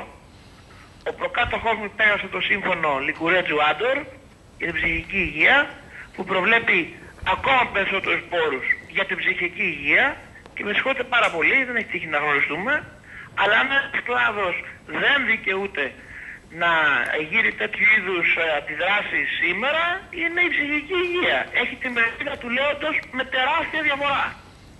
Για να καταλάβει ο κόσμος, το μισό ΕΣΠΑ, περίπου 300 εκατομμύρια ευρώ, όταν το σύνολο του ΕΣΠΑ που έχει το Υπουργείο Υγείας να δώσει είναι 600, έχει πάει στην ψυχική υγεία. Πώς δηλαδή το κράτος δεν δείχνει ενδιαφέρον την ψυχική υγεία? Όπως επίσης να πω, επειδή άκουσα αυτό για τις αυτοκτονίες, με συγχωρείτε, αλλά αυτό το λέει τώρα ο Καμένος, δεν το καταλάβω. Το λέτε εσείς? Όλοι οι ευρωπαϊκοί δείκτες, προχθές μας στη Δανία και για τη σχετική συζήτηση, έχουν την Ελλάδα σήμερα, στην Ελλάδα του Μνημονίου, χαμηλότερες θέσεις αυτοκτονίες. Λοιπόν. Ποιος είπε ότι οι αυτοκτονίες στην Ελλάδα είναι περισσότερες από τις άλλες χώρες? Είμαστε μικρότεροι από το ευρωπαϊκό μας όρο, παρά τα κροκοδίλια δάκρυα στα κανάλια. Να περάσουμε στον κύριο Καλιάτσο, που είναι εκπρόσωπος. Θα έπρεπε να το συγκρίνουμε με τα προηγούμενα χρόνια στη χώρα μας. Στην ίδια χώρα. Και όχι... Έχουμε αύξηση στις αυτοκτονίες, έχουμε, αλλά όχι ότι ξαφνικά όλοι γίναμε ψυχασθενείς στην Ελλάδα. Παραμένουμε η χώρα με τις χαμηλότερες, με το χαμηλότερο αριθμό αυτοκτονιών στην Ευρώπη, με διαφορά μάλιστα. Εκεί μόνο από το κλίμα αυτοκτονείς. Η κατάθλιψη τουλάχιστον έχει εκτοξευτεί στη χώρα. Σωστό είναι. Αλλά μην φτάσουμε τώρα από ξαφνικά το κράτος. Ακούστε. Η ιδέα για πως ο καθένας να παίρνει ένα μικρόφωνο και να κατηγορεί την Ελλάδα ότι δεν κάνει και δεν ράνει, εμένα δεν με βρίσκει σύμφωνο. Με συγχωρείτε. Και για την ψυχική υγεία έχει σχεδιαστεί από το 1999, έχει προχωρήσει με πάρα πολλά βήματα του προκατόχους μου. Θέλω να πω εδώ, πάνω χάρη την εποχή του Νικήτα Κακλαμάνη, πώς προχώρησε και βραβεία η χώρα με το θέμα των Χανίων κτλ. Λοιπόν, δεν μπορεί τώρα να λέμε δεν κάνει το Υπουργείο και δεν έχει καταλάβει το Υπουργείο και να δίνει τα 2/3 του προπολογισμού του ψυχική υγεία. Με συγχωρείτε. Λοιπόν, πάμε στον κύριο Καλιάτσο. Πάμε στον κύριο Καλιάτσο, εκπρόσωπο κινήματος Νέων Γιατρών. Έχει να πει πολλά για τα προβλήματα στο ογκολογικό νοσοκομείο και μας λέει ότι χάνονται ζωές περιμένοντας την χημειοθεραπεία που δεν έρχεται ποτέ. Κύριε Καγιαλιάτσο, σας ακούω. Ναι, καλησπέρα κύριε Υπουργέ. Θέλω να κάνω μια ερώτηση. Ποιο είναι το πλάνο του Υπουργείου, αν μπορείτε να μου πείτε, για τους ανασφάλιστους που αυτή τη στιγμή υπάρχουν, μπορώ να πούμε, δεν ξέρω πώς έχει υπολογιστεί ακριβώς πόσοι είναι στην Ελλάδα. Και αν υπάρχει μια κόκκινη γραμμή για το πώς, δηλαδή ποια κόκκινη γραμμή θα βάλετε εσείς ώστε οι συνεχιζόμενες ελλείψεις που δεν καλύπτονται ή στη ΜΕΘ ή στα κρεβάτια της εντατικής θεραπείας ή στα νοσοκομεία κτλ. Στοιχίζουν ανθρώπινες ζωές. Δηλαδή υπάρχει μια κόκκινη γραμμή από το Υπουργείο που λέμε ότι δεν θα δεχτούμε κάτι άλλο. Νομίζω από τη φωνή, επειδή δεν έχω τηλεόραση, από τους Αγίους Αναργύρους είστε νομίζω. Ναι, είμαι και μέλος του ΔΣ του ΕΙΝΑΠ. Έχουμε συναντηθεί. Αυτό δεν θυμάμαι. Είσαι καταπληκτικός. Εσύ πρέπει να κάνει. Στα συνθηκατρία κατάλαβε τη φωνή. Λοιπόν, πάμε με τη σειρά. Ναι, ακούω. Όχι, είναι πάντα μαχητικός και πάντα ποτέ στο γραφείο μου κάνουμε και ζωηρή κουβέντα. Γιατί το λέω, το καταλάβω τη φωνή. Λοιπόν, πάμε λίγο με τη σειρά. Πρώτα απ' όλα, όσο αφορά τα κρεβάτια των ΜΕΘ, μετά και το άνοιγμα των κρεβατιών που ανοίξαμε τώρα με το Κελπνό, το σύνολο των κρεβατιών ΜΕΘ που έχουν στην Ελλάδα είναι 460 που λειτουργούν. Η δυναμικότητα της χώρας να φτάσει 625. Όμως, για να καταλάβουμε τον πραγματικό κόσμο, επί Ολυμπιακών Αγώνων, που ήταν το ανώτερο σημείο που θα σποτεί η χώρα σε ετοιμότητα, είχαμε 514. Αυτό τι σημαίνει ότι είμαστε περίπου 40 κρεβάτια λιγότερα από τους Ολυμπιακούς Αγώνες, που ήταν το ανώτερο σημείο που φτάσαμε ποτέ, προϋπολογίζοντας 15 εκατομμύρια πράγματα πλέον στη χώρα. Θέλω να πω με αυτό ότι εμείς το πουλάρουμε, δεν είμαστε και τόσο χάλια στις ΜΕΘ όσο λέμε, άρα μην είμαστε υπερβολικοί. Πάμε τώρα στους ανασφάλιστους. Στους ανασφάλιστους θα πάει ο ένας θα πει στη Βουλή είναι 3 εκατομμύρια, ο άλλος θα πει είναι 2 εκατομμύρια, ο άλλος θα πει είναι 6 εκατομμύρια. Η αλήθεια δεν ξέρουμε πώς είναι, γιατί τα ταμεία μας δεν έχουν κάνει καθάριση. Εμείς κάνουμε καθάριση μέχρι τέλος του χρόνου του σύστημα Atlas που έχει εξαγγείλει ο κ. Βρούτσης και τη συνεργασία τη δική μας. Πάμε να έχουμε τον ακριβή αριθμό. Ο ακριβής αριθμός των ασφαλίζων δεν θα είναι περισσότερο από 1,5 εκατομμύριο από ό,τι είναι τα στοιχεία. Αν είναι πολύ λιγότερο από όσο το υπολογίζαμε. Τώρα, ο στόχος του μνημονίου, γιατί ξέρω ότι αυτό σας πικάζει λίγο, είναι γραμμένο στο μνημόνιο, γιατί δυστυχώς το μνημόνιο δεν διαβάσει ο κόσμος, είναι από την 1η του 2014 να έχουμε παρουσιάσει την Τρόικα των σχέδιων βάσει του οποίου θα δίνουμε παροχή στις δημόσια συστήματα υγείας σε όλους τους ανθρώπους ασχέτως αν έχουν ασφαλιστική κάλυψη ή όχι. Γι' αυτόν τον λόγο με τον Παγκόσμιο Οργανισμό Υγείας, τον WHO, συνεργαζόμαστε για να μας παραδώσει μέχρι τέλος Νοεμβρίου τη μελέτη του για το λεγόμενο Health Safety Net, δηλαδή τις ελάχιστες υπηρεσίες υγείας που θα πρέπει να παρέχει το ελληνικό κράτος σε όλους τους ανθρώπους ασχέτως αν έχουν ασφαλιστική κάλυψη ή όχι και πώς αυτές οι υπηρεσίες θα χρηματοδοτηθούν. Αυτό το σχέδιο θα παρουσιαστεί, θα παραδοθεί από τον WHO σε μένα μέσα στον Νοέμβριο, από τις αρχές Δεκεμβρίου, να το παρουσιάσω και στον ελληνικό λαό και στην Τρόικα, οι οποίοι επίσης διαθέτει. Ναι, εδώ πέρα ξέρετε κάτι όμως. Εδώ πέρα μας λένε και δεν έχω αντιρρήσει, δεν έχω να μην δεχθώ που λένε. Εδώ πέρα πεθαίνουν άνθρωποι διότι περιμένουν να κάνουν χημειοθεραπεία και δεν τους δέχονται. Συγγνώμη, κύριε Γεωργιάδη, μπορώ να σας στεναχωρήσω λίγο τώρα. Αλλά είναι η αλήθεια είναι άλλη. Να σας πω λίγο ποια είναι η αλήθεια. Η αλήθεια είναι ότι αυτή τη στιγμή ότι κάθε άνθρωπος ο οποίος δεν καταλήγει π.χ. σε μονάδα εντατικής θεραπείας, το 1 τρίτο από αυτούς τους ανθρώπους πεθαίνει. Αυτή τη στιγμή υπολογίζονται περίπου ότι αυτή τη στιγμή, την ημέρα ξέρετε πόσοι άνθρωποι χρειάζονται μονάδα εντατικής θεραπείας. Πόσοι? Περίπου 40. Ωραία. Από αυτούς δεν βρίσκουν κρεβάτι περίπου οι μισοί. 20. Όχι, δηλαδή εσείς θα λέγατε ότι θα έπρεπε να διπλάξει κρεβάτια. Αφήστε με λίγο να τελειώσω. Όχι, αμέσως, το. Τώρα έχουμε 460 κρεβάτια, συμφωνούμε σε αυτό, που λειτουργούν. 470. 460. Δεν είναι τόσα, κύριε Γεωργιάδη. Είναι μετρημένα 460. Τα ενημερώνουμε κάθε μέρα. Μετρημένα 460. Ωραία. Μιλάτε γιατί. Εγώ θέλω να σας πω κάτι άλλο. Αυτή τη στιγμή, εσείς, σαν υπουργός που δείχνετε ευαισθησία σε αυτά τα θέματα, δέχεστε να χάνετε έστω και μια ανθρώπινη ζωή από ελλείψεις? Όχι, δεν έχουμε να χάνετε καμία ανθρώπινη ζωή από ελλείψεις. Όχι, διαφωνώ μαζί σας. Ότι δεν έχει χαθεί. Δεν δέχομαι να χάνετε καμία ζωή από ελλείψεις. Συγγνώμη, νόμιζα ότι είπατε ότι δεν έχει χαθεί. Γιατί αυτή τη στιγμή εγώ θα σας μιλήσω ειλικρινά. Αφήστε τα βαριά περιστατικά. Μόνο αυτά που χάνονται από ανθρώπους οι οποίοι δεν έχουν ασφάλεια και δεν κάνουν τις προληπτικές εξετάσεις και μας έρχονται προχωρημένοι καρκίνοι. Άλλο τώρα αυτό που λέτε, ένα λεπτό τώρα. Εσείς μιλάτε για την ιδανική κοινωνία τώρα. Όχι, δεν είναι ποια ιδανική κοινωνία. 2 λεπτά. Ποια ιδανική κοινωνία. Πεθαίνουν οι άνθρωποι. Συγχωρήστε με λίγο, κύριε Υπουργέ. Εσείς μην τρελαθούμε. Εγώ το ξέρω. Πεθαίνουν οι άνθρωποι γιατί δεν κάνουν προληπτικές εξετάσεις. Γιατί δεν κάνουν προληπτικές εξετάσεις, κύριε Υπουργέ, συγγνώμη κιόλας. Γιατί πιστεύετε ότι κάποια στιγμή. Μπορείτε να μου υποδείξετε μια κοινωνία στον κόσμο, αγαπητέ γιατρέ, που όλοι οι άνθρωποι έχουν την οικονομική να κάνουν προληπτικές εξετάσεις? Εγώ δεν θα. Κύριε Γεωργιάδη, κύριε Υπουργέ. Είστε επιστήμονας ότι είχαμε κάνει μια κουβέντα στο γραφείο μου. Έχετε να μου υποδείξετε μια τέτοια κοινωνία, σας λέω. Ναι, ακούστε, μα τι μου λέτε τώρα. Εγώ δεν έχω πρότυπα κοινωνία. Δεν υπάρχει αυτή η κοινωνία που μου λέτε, είναι η κοινωνία του Παπαδόπουλου. Άρα δεχόμαστε ότι κάθε κοινωνία. Δεχόμαστε δηλαδή, κύριε Υπουργέ, ότι κάθε κοινωνία πετάει στον Κιάδα αυτούς που δεν μπορούν να θεραπεύσει. Αυτό δεν μπορούμε. Δεν πετάμε κανένα στον Κιάδα. Δεχόμαστε στις κοινωνίες υπάρχουν άνθρωποι πλούσιοι, πλουσιότεροι, φτωχοί, φτωχότεροι. Και φτωχότεροι που δεν βρίσκουν θεραπεία. Τα οποία μπορούν όλοι να κάνουν πολιτικές εξετάσεις, δεν υπάρχει. Τι να κάνουμε τώρα. Μα αφήνετε, κύριε Χαραβέλα, μου επιτρέπετε. Ναι, ακούστε να ανεφορήστε. Κύριε Υπουργέ, μην μιλάτε και οι δύο. Κύριε Υπουργέ, πείτε με λαϊκιστή, πείτε μου πώς θέλετε, αλλά θα με ακούσετε ένα λεπτάκι. Δεν λέω λαϊκιστή, αφού είναι ένας τέλος ακούει. Ξαναλέω. Μιλάμε για τη μονάδα εντατικής θεραπείας. Σας λέω με 460 κρεβάτια και είναι από τα υψηλότερα ποσοστά που είχαμε ποτέ στη χώρα. Και μου το γυρνάτε στις πολιτικές εξετάσεις. Δεν το γυρνάω πουθενά. Εγώ τι έχω να πω το λέω μπροστά. Δεν το γυρνάω. Το γυρνάτε όμως. Όχι, δεν το γυρνάω. Να σας πω τι εννοώ.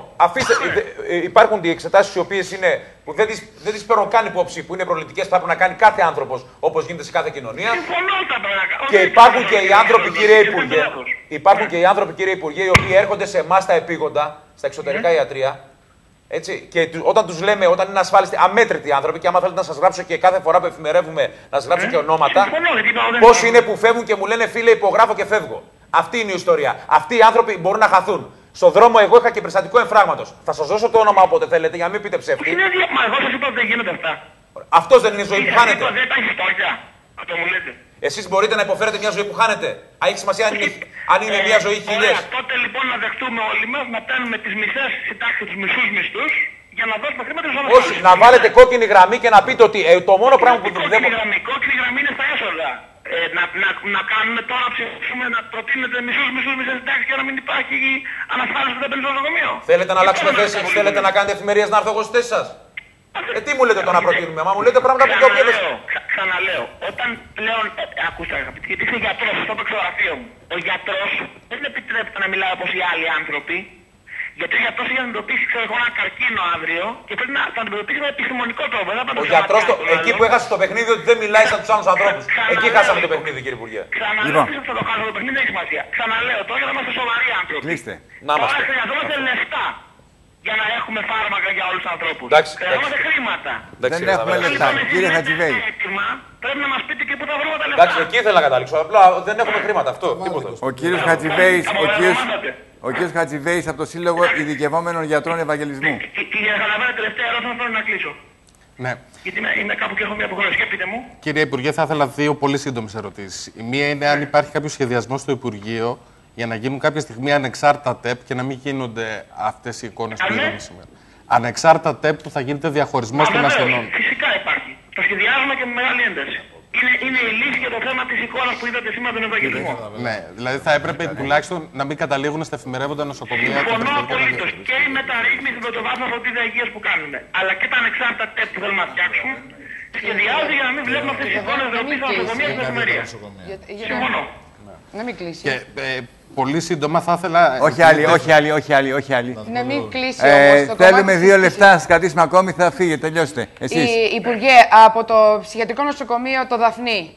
Εδώ έχουμε 2 πυλώνες. Ο ένας είναι ο ψυχικά πάσχοντας και ο άλλος είναι εξαρτημένος άνθρωπος συμπολίτης μας, το 18άνω, με το μοναδικό στεγνό πρόγραμμα.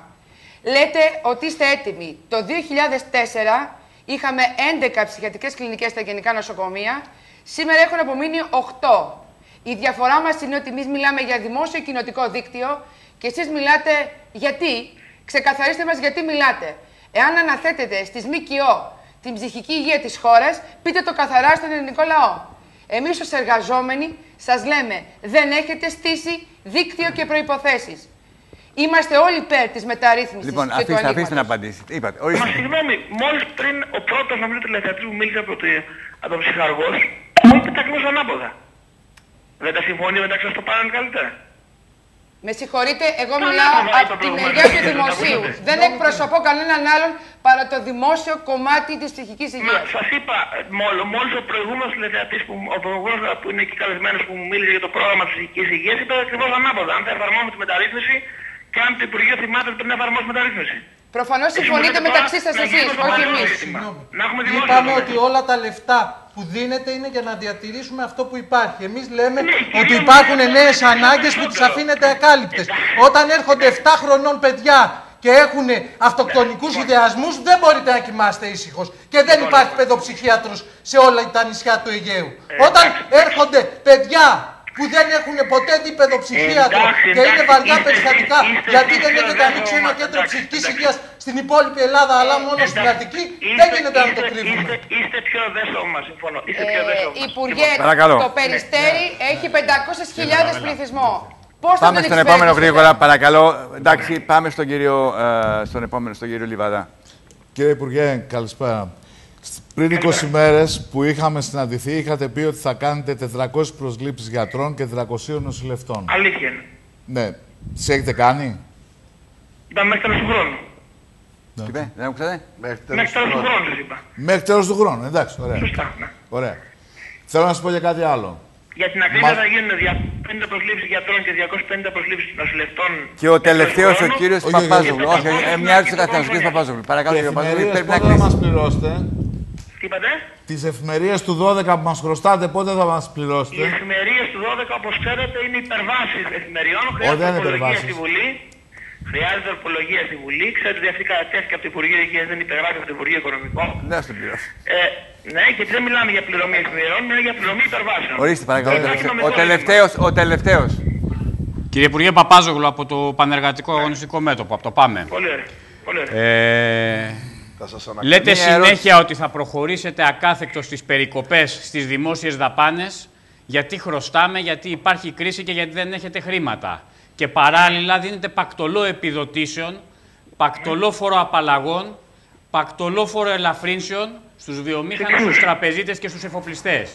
Πόσο νομίζετε ότι μπορεί ο ελληνικός λαός να ανεχθεί το τσάκισμα των υπηρεσιών υγείας για να υπηρετείτε εσείς μια ταξική πολιτική που δεν είναι εδώ πέρα κάνουμε όλη η οικονομία, είναι ότι υπάρχουν χρήματα για να δοθούν επιδοτήσεις και όχι για την υγεία. Αυτά τώρα είναι να κάνουμε τώρα αυτή την πολιτική, να την κάνω, δεν έχω αντίρρηση. Ναι, αλλά αυτή είναι η μόνιμη εποδός που λέτε, κύριε Υπουργέ. Φοροαπαλλαγές και Παρακαλώ, αφήστε να μιλήσει. Φοροαπαλλαγές και πακτολούς χρημάτων δεν δίνουμε σε κανέναν.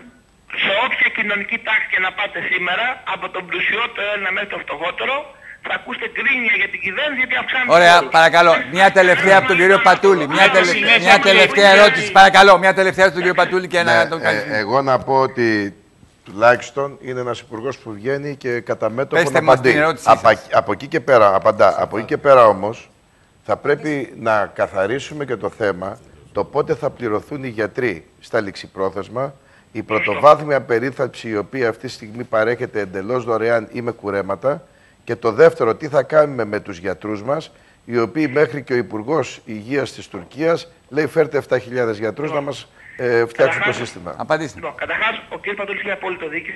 Είμαστε καθυστερημένοι στην πληρωμή ληξιπροθέσμων στους γιατρούς. Προσέξτε, κύριε Πατούλη, κυρίως στην Αττική και Θεσσαλονίκη. Γιατί στην υπόλοιπη κάτι πρέπει να κάνουμε όμως εκεί, κύριε Υπουργέ. Γιατί όπως κάτι υπήρχε ένα πρόβλημα ως προς τη στελέχωση των υπηρεσιών. Έχουμε βάλει επιπλέον κόσμο. Ο στόχος μας είναι μέχρι τέλος του χρόνου να έχουν πληρωθεί όλοι οι γιατροί.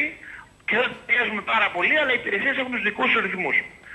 Όμως έχετε δίκιο ότι πρέπει να πάμε γρηγορότερα στην πληρωμή των ληξιπροθέσμων. Το αναμένουν άπαντες. Λοιπόν, κύριε Υπουργέ, ευχαριστώ πάρα πολύ και δίνουμε ένα ραντεβού τις επόμενες εβδομάδες, μια Τετάρτη εδώ. Να πω, κύριε Χαταβέλο, ότι βεβαίως δεσμεύομαι να έρθω στην εκπομπή. Σήμερα υπήρξε μια, όχι του δικού μου γραφείου, έλλειμμα συνεννόησης, αλλά δεν έχει σημασία.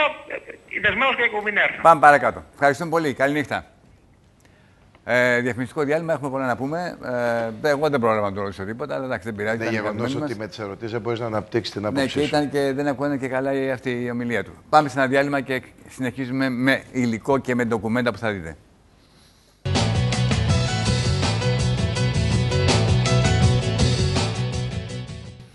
Μερικές φορές αναρωτιέμαι πως αυτοί που μας δικούν ζουν σε άλλο πλανήτη ή δεν έχουν επαφή με την πραγματικότητα. Ο κ. Γεωργιάδης βεβαίως έχει επαφή με την πραγματικότητα, διότι τον βλέπω πηγαίνει και συχνά σε νοσοκομεία και συζητάει εκεί πέρα με εργαζόμενους και συγκρούεται κλπ. Αλλά αυτά που άκουσα, καταρχήν δεν δόθηκαν συγκεκριμένες απαντήσεις σε ζητήματα βασικά που τέθηκαν, αλλά αυτά που άκουσα μου δίνουν την εικόνα ότι ο κ. Γεωργιάδης πρέπει να μας πείσει ή θέλει να μας πείσει ότι καλά πάμε, ρε παιδί μου, δεν τρέχει τίποτα με την περίθαλψη στην Ελλάδα και με το σύστημα υγείας. παλεύουμε, λεφτά δεν έχουμε, αλλά εν πάση περιπτώσει δεν υστερούμε και τόσο πολύ από τα άλλα ευρωπαϊκά κράτη. Δεσμεύτηκε, όπως είδατε, θα τον έχω εδώ πέρα μετά από κάμια 2 εβδομάδες. Ίσως να καλέσω και κάποιους από τους κυρίους και άλλους. Και εκεί πέρα θα κάνουμε πραγματικά, γιατί εγώ δεν μπορώ να τον ρωτήσω τίποτα. Έχω συγκεντρώσει πάρα πολλά στοιχεία για να τον ρωτήσω για πάρα πολύ καυτά θέματα. Δεν πρόλαβα κι εγώ. Αλλά εκείνο που με ενοχλεί μερικές φορές είναι ότι πάνε να μας παρουσιάσουν μια κατάσταση η οποία είναι εικονική. Είμαι της άποψης ότι καμιά φορά πρέπει να λέμε τα πράγματα με την αλήθεια, όσο και αν πονάει. Και αν είσαι υπουργός, να πεις ναι, υπάρχει πρόβλημα αυτό, δεν μπορώ να κάνω αυτό, ή κάνω εκείνο, ή δεν ξέρω τι. Λοιπόν, εν πάση περιπτώσει. Θέλω να ανοίξουμε το θέμα, αφού θα κουβεντιάσουμε και πάλι για τα προβλήματα στα νοσοκομεία, θέλω να ανοίξουμε το θέμα όπου ξαφνικά υπάρχει ένα εργαλείο, ένα κολπάκι σε ό,τι αφορά τουλάχιστον την ψυχική υγεία. Κλείνουμε τα δημόσια ψυχιατρία, δίνουμε λεφτά σε κάποιες μη κυβερνητικές οργανώσεις που ασχολούνται με την ψυχική υγεία, αλλά όπως ακούσαμε και πριν από λίγο από τον κύριο που εκπροσωπεί εδώ πέρα την Αργό, τον κύριο Θεοδωρουλάκη, είπε ο άνθρωπος κάτι που εμένα με συγκλώνησε. Όταν έρχονται 7 χρονών παιδάκια να μας ζητήσουν τη βοήθειά μας και δεν μπορούμε να τις του δώσουμε, διότι πάσχουν ψυχικά τα παιδιά αυτά, όταν ζουν μες στην οικογένειά τους αυτά τα δράματα που υπάρχουν, εκεί πέρα, μούγκα. Δεν υπήρξε απάντηση, γιατί είναι πολύ σοβαρό αυτό που είπατε για μένα. Και είναι πολύ πιο σοβαρό από το να μετράμε αυτοκτονίες. Είναι πολύ σοβαρό ότι η νέα γενιά ζει σε μια μακροχρόνια κατάθλιψη. Θα ζήσει ως το 2020 στο φάσμα της ανεργίας, της φτώχειας, της ανέχειας. Και δεν ασχολείται κανένας με αυτά τα παιδιά. Όταν ένα 7χρονο παιδί λέει «Δεν έχω κάτι να κάνω πια στο σπίτι μου, η μαμά και ο μπαμπάς δεν με αντέχουνε», γιατί βέβαια δεν αντέχουνε από την ανεργία που τους πλήττει και τη φτώχεια, δεν έχουν να με ταΐσουνε και σκέφτονται να με στείλουν σε ίδρυμα, αυτό το παιδί είναι το μέλλον της Ελλάδας. Και γι' αυτό το παιδί δεν μπορούμε να κάνουμε τίποτα, γιατί δεν υπάρχουν παιδοψυχίατροι σε καμία δημόσια σχεδόν δομή πια. Και δεν μπορείτε να... Δηλαδή τα αφήνετε τα παιδιά αυτά. Όχι. Συγγνώμη, να διορθώσω την επαρχία, γιατί μιλάμε... Στην επαρχία αυτή τη στιγμή υπάρχουν, μάλλον στην υπόλοιπη Ελλάδα υπάρχουν μόνο στη Θεσσαλονίκη και στο Ηράκλειο παιδοψυχίατροι. Και ο κύριος Γεωργιάδης μπορεί να χαίρεται ότι έχει εθνικό σύστημα ψυχικής υγείας. Δηλαδή σε όλη την Ελλάδα... Στις Κυκλάδες όλες δεν υπάρχει παιδοψυχίατρος. Δηλαδή σε όλη την Ελλάδα, έξω από Θεσσαλονίκη, Αθήνα και η Κρήτη μου είπατε, η Ηράκλειο... Ναι, παιδοψυχιατρική υπάρχει στο Πεπαγνή του Ηρακλείου, στη Θεσσαλονίκη και στον Πέδων. Η υπόλοιπη Ελλάδα δεν αντιμετωπίζει παιδοψυχιατρικό πρόβλημα. Στους Μανόγλου έχει παιδοψυχιατρικό. Ναι, εντάξει, στην Αθήνα δεν αναφέρεται. Τις υγείας μας έχουμε. Όμως η ζήτηση είναι εξαιρετικά μεγάλη. Λάβετε υπόψη μας. Σοβαρόλογια, με συγχωρείτε τώρα. Τι συζητάμε να πούμε τώρα? Δηλαδή, συζητάμε εδώ πέρα τη ζωή κάποιων παιδιών 7 χρονών και 8. Είναι ασύγκριτα τα μεγέθη. Ή δεν υπάρχει εδώ και εδώ υπάρχει, αλλά δεν υπάρχει στις Κυκλάδες. Δεν είναι τραγικό. Είναι τραγικό έτσι κι αλλιώς το μέγεθός του. Κύριε Χαρδαβέλα, ξέρετε ποια είναι η απάντηση του Υπουργού σε αυτά τα ζητήματα? Δεν θα απολύσω. Την ώρα που αυτή τη στιγμή χρειάζονται μαζικές προσλήψεις γιατρών, νοσηλευτικού προσωπικού, όλου του προσωπικού. Σήμερα σας στείλαμε, φαντάζομαι θα την έχετε πάρει από το Πάμε Υγείας Πρόνοιας. Ναι. Οδηγείται στο κλείσιμο η μονάδα αιμοδοσίας του Θριασίου Νοσοκομείου. Χωρίς απολύσεις. Ο Υπουργός μας λέει δεν θα απολύσω και αυτή τη στιγμή κλείνουν ή οδηγούνται στο κλείσιμο η μία μετά την άλλη από τις μονάδες υγείας, από κλινικές, επειδή δεν υπάρχει προσωπικό. Οι νοσηλευτές δουλεύουν με 100 και 150 χρεωστούμενα ρεπό. Όλα αυτά δεν χρειάζεται να τα περιγράφουμε απλώς, αλλά χρειάζεται να δούμε ποια είναι η αιτία. Τα ρεπό δεν μαζεύτηκαν μέσα στο μνημόνιο. Και να είμαστε ξεκάθαροι. Μαζεύτηκε η έλλειψη προσωπικού από μια διαχρονική πολιτική που υλοποιείται στον χώρο της υγείας και που βάζει συγκεκριμένες προτεραιότητες. Τα μεν νοσοκομεία να δουλεύουν με επιχειρηματικά κριτήρια. Ο δε ιδιωτικός τομέας να κερδίζει πακτολό χρημάτων από την ασθένεια του κόσμου, η πρόληψη να αντιμετωπίζεται έτσι όπως είπε σήμερα ο κύριος Γεωργιάδης, όποιος έχει λεφτά θα έχει και πρόληψη. Αυτό είπε σήμερα ο Υπουργός Υγείας, ότι όποιος έχει λεφτά δικαιούται να θεραπευτεί και να δικαιούται πρόληψη. Πάντως ο ιδιωτικός τομέας, κύριε Χαρδαβέλα, πλήττεται σήμερα και παράλληλα τα κοινωνικά ιατρεία θα είναι. Από έναν νεοποιή ο οποίος δεν πληρώνει. Ξέρετε ότι υπάρχει και η επίσχεση εργασίας και των ιδιωτικών κλινικών και των εργαστηρίων και των φυσικοθεραπευτηρίων. θα πρέπει να πιέσουν ή να βρουν τρόπους να αποπληρώσουν τις υποχρεώσεις. Μια και μπήκα στο θέμα αυτό. Της υγείας που έχουν δημιουργηθεί. Κυρίες και κύριοι, έχουμε πάρα πολλά μηνύματα από εσάς σήμερα το βράδυ, γιατί το θέμα βέβαια σας καίει και μας καίει όλους. Μπορούμε να επιλέξουμε κάποια από αυτά και να σας τα διαβάσουμε. Πάρα πολλά δεν μπορούμε να τα προλάβουμε. Να πάμε να ξεκινήσουμε από αυτό. Ο κύριος Κώστας Βαγγελάτος λέει: ακόμα περιμένουμε να τοποθετηθούμε στις θέσεις μας οι 1.600 εργαζόμενοι των νοσοκομείων που έκλεισαν. 2 μήνες σήμερα σε διαθεσιμότητα. Ακριβώς. Και ζήτημα είναι να έχουν τοποθετηθεί 100, 200, 300. Βγάζουν τα ΦΕΚ με ρυθμό ένα νοσοκομείο την ημέρα. Ελέγξτε το. Κατά τα άλλα, θα πηγαίναμε 16 Σεπτεμβρίου στις θέσεις μας και με στοίχημα του Υπουργού. Έλεος πια, πείτε το. Μάλιστα. Για πάμε στο πρώτο email, διότι ο κύριος Νικήτας Τριανταφύλου. Όχι αυτό, κατέβασε στο πρώτο email. Αυτό είναι πρώτο. Ναι. Η κυρία Δαμίδου.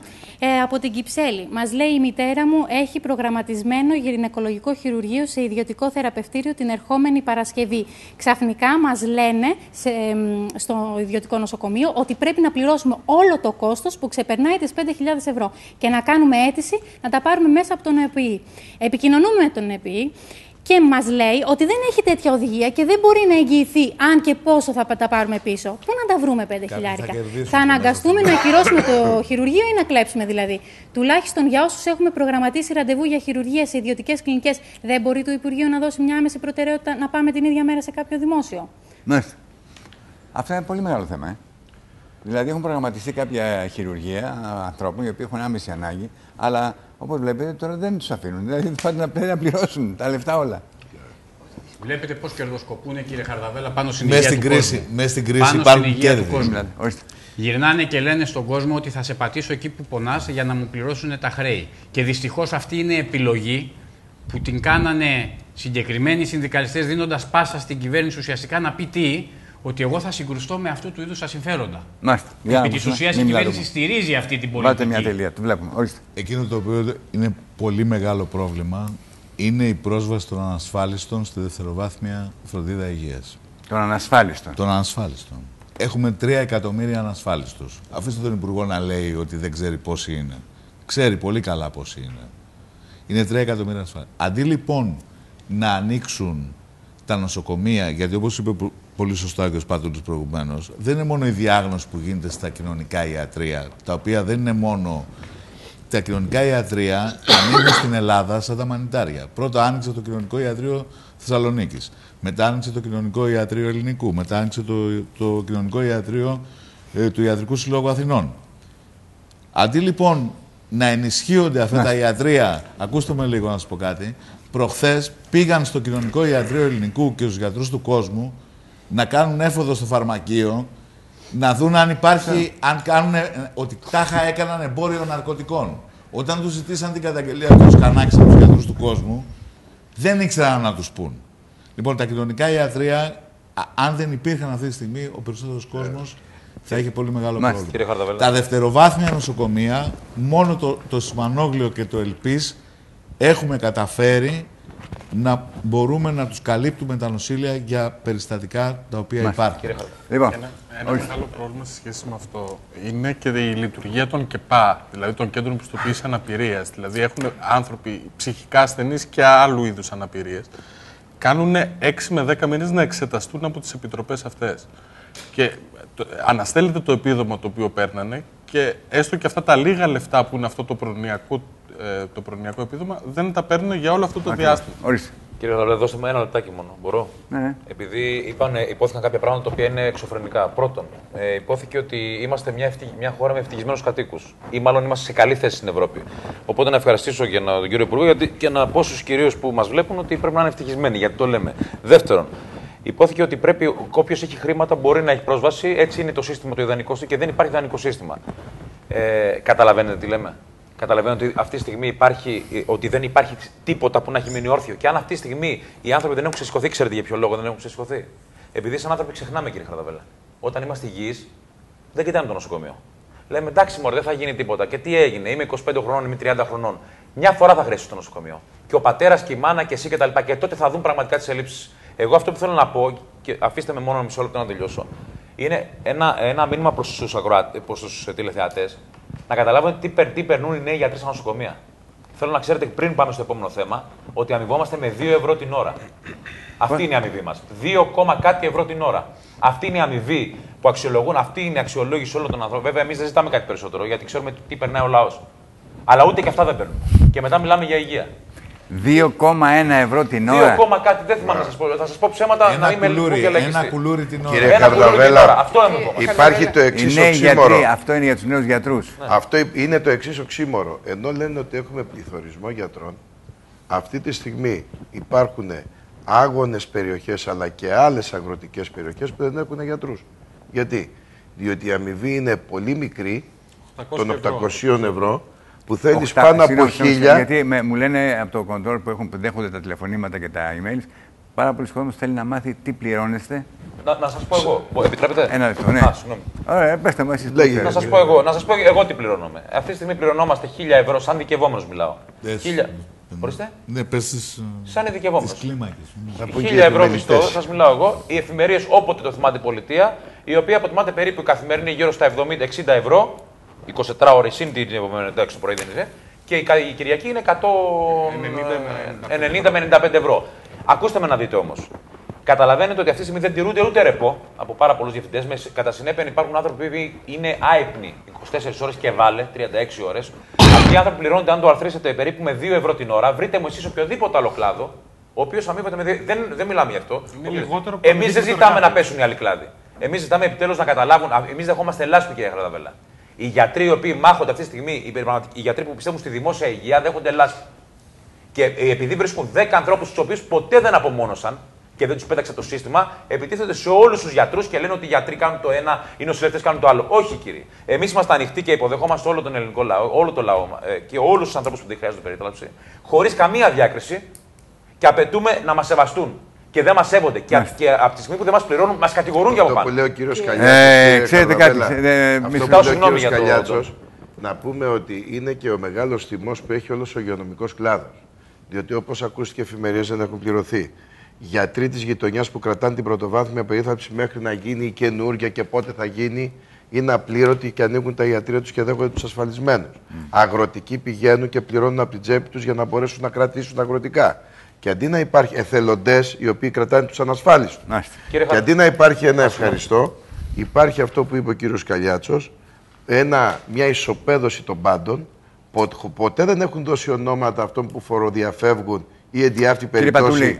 Είναι εκείνοι οι οποίοι φταίνουν για ένα σύστημα. Είμαστε και εσείς και εγώ παλιοί στο κουρμπέτι και δεν είμαστε νέα παιδιά όπως είναι τα παιδιά που δεν έχουν ζήσει καταστάσεις. Ξέρουμε πάρα πολύ καλά, τουλάχιστον εμείς οι δύο και πιθανά και όλοι σας, ότι υπάρχουν και μεγαλογιατροί. Βεβαίως. Υπάρχουν και αυτοί που δεν σε χειρουργούν εάν δεν τα ακουμπήσεις. Αλλά γιατί τον ισοπεδώνει με τον κύριο Καλιάτσο? Ένα λεπτό παρακαλώ να ολοκληρώσω εγώ. Υπάρχουν και καθηγητάδες που λέω εγώ. Υπάρχουν τα κυκλώματα που συναντούνται μεταξύ τους. Πάρτον εσύ να σου στείλω αυτόν, να τον κάνεις εσύ να μου δώσεις. Και υπάρχουν και αυτοί εδώ, οι πιτσιρικάδες, οι οποίοι τους σκοτώνονται. Το ξέρω. Και όχι μόνο. Αλλά κυρίως υπάρχουν αυτοί οι πιτσιρικάδες που σκοτώνονται. Και βεβαίως παίρνουν 2,1 ευρώ την ώρα. Και με συγχωρείς. Και με ρωτάνε τώρα πολλοί τηλεθεατές, γιατί μου λένε το κοντρόλ, τι τηλεφωνήματα παίρνουμε. Γιατί ο κύριος Καλιάτσος, ένας νέος άνθρωπος, ένας νέος γιατρός που έκανε τόσα χρόνια σπουδές, κάθεται και πληρώνει, και ο κύριος Χατζηβέης, καθώς και πληρώνεστε 2,1 ευρώ. Εμένα δεν μου αρέσει η ερώτηση, αλλά τη βάζουν τηλεθεατές. Δεν φεύγει να πάει έξω να αναζητήσει. Μα ήδη φεύγουν, κύριε Χαρδαβέλα. Αυτή τη στιγμή. Ένα λεπτό και. 7.000. Αυτή τη στιγμή, κύριε Χαρδαβέλα, βγήκε με ανέδεια, κατά την προσωπική μου άποψη, ο Υπουργός Υγείας της Τουρκίας και είπε 7.000 είναι άνεργοι. Φέρτε τους εδώ. Ξέρετε γιατί υπόθηκε αυτό? Διότι ουσιαστικά διώχνουμε τους Έλληνες γιατρούς από τη χώρα μας.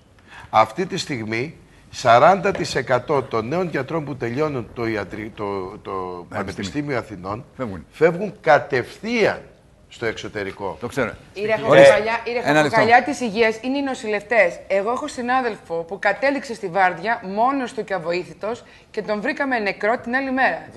Καταλαβαίνετε ότι η υποστελέχωση είναι δραματική και κακοπληρωμένη. Χειρότερο και από τους γιατρούς. Να σας πω πριν πει ο κύριος ο συνάδελφος και βεβαίως εσείς το λόγο βέβαια. Ένα μόνο πράγμα που είχε πει ο Υπουργός Υγείας. Ήταν ο κύριος Λιβαδάς, θυμάστε. Είχαμε ζητήσει κίνητρα για ανθρώπους να πάνε στα αγροτικά ιατρεία. Η απάντηση ήταν ότι δεν έχουμε χρήματα να δώσουμε, διότι δεν επιτρέπει το μνημόνιο, η Τρόικα κτλ. Θα δώσουμε όμως στέγαση και σύντηση. Δηλαδή ο γιατρός, ο άνθρωπος που θα εργαστεί είναι ο Αζόρ. Είναι να του βάλεις ένα κλουβί, να του δώσεις το κοκαλάκι, το νερό του και να πάει να κάνει. Γίνεται οικόσιτα. Συγγνώμη, κύριε Λεπαδάλο, ψέματα δεν απαντήσατε όμως γιατί δεν φεύγει στο εξωτερικό. Γιατί φεύγουν στο εξωτερικό. Όχι. Να δώσω μια απάντηση. Εγώ έχω προσωπικούς λόγους. Έχεις προσωπικούς λόγους. Εσείς? Εγώ ξεκίνησα εδώ, θα τελειώσω εδώ. Έχω κάνει στο εξωτερικό. Έχω σπουδάσει στο εξωτερικό και έχω δουλέψει και ένα χρόνο στο εξωτερικό. Καταρχήν, επειδή είπαν δεν υπάρχουν χρήματα. Αφήστε να απαντήσουμε. Παρακαλώ. Όσο ακόμα οι συνθήκες είναι τέτοιες που να μπορώ έστω και δύσκολα να μείνω εδώ, προτιμώ να μείνω στην πατρίδα μου. Το θέμα όμως είναι ότι πάρα πολλοί συνάδελφοι, ιδίως νεότεροι εμού, δηλαδή εγώ είμαι νέος, αλλά εγώ είμαι 36 χρονών. Υπάρχουν πάρα πολλοί νέοι, αυτοί που τώρα τελειώνουν την ιατρική, που φεύγουν κατευθείαν στο εξωτερικό. Μάλιστα. Αυτό που λέει ο κ. Πατρίδης πριν από λίγο. Τώρα, αυτή τη στιγμή στην κλινική, τη δικιά μου, δεν έρχονται. Υπάρχει θέση ανοιχτή από τον Ιανουάριο, η οποία πληρώθηκε χθες.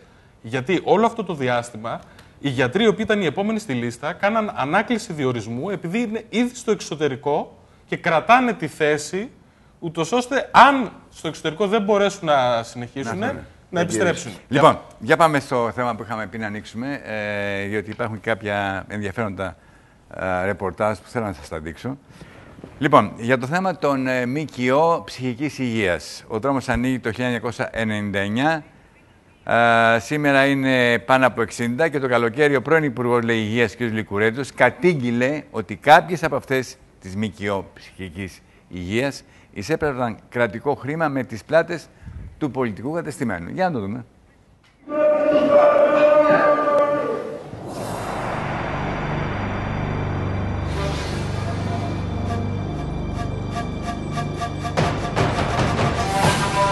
Οι εικόνες ντροπής από το ψυχιατρίο της Λέρου είχαν σοκάρει στις αρχές της δεκαετίας του 90 ολόκληρο τον πολιτισμένο κόσμο και είχαν οδηγήσει τη χώρα μας στο εδόλιο του κατηγορουμένου από την Ευρωπαϊκή Ένωση που απαιτούσε την άμεση αλλαγή αντιμετώπισης των ψυχικά ασθενών Ελλήνων.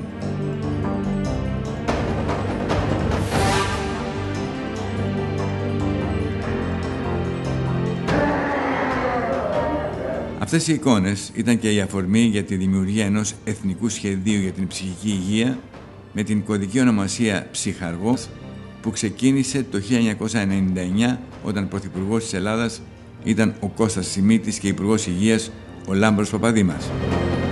Η διάρκεια εφαρμογής του ήταν 10 χρόνια και ο προπολογισμός τους ορίστηκε στο ηλικιώδες ποσό των 734 εκατομμυρίων ευρώ. Η χρηματοδότησή του θα γινόταν ως εξής. Από το τρίτο κοινοτικό πλαίσιο στήριξης 211 εκατομμύρια ευρώ. Από το Εθνικό Πρόγραμμα Δημοσίων Επενδύσεων 74 εκατομμύρια ευρώ.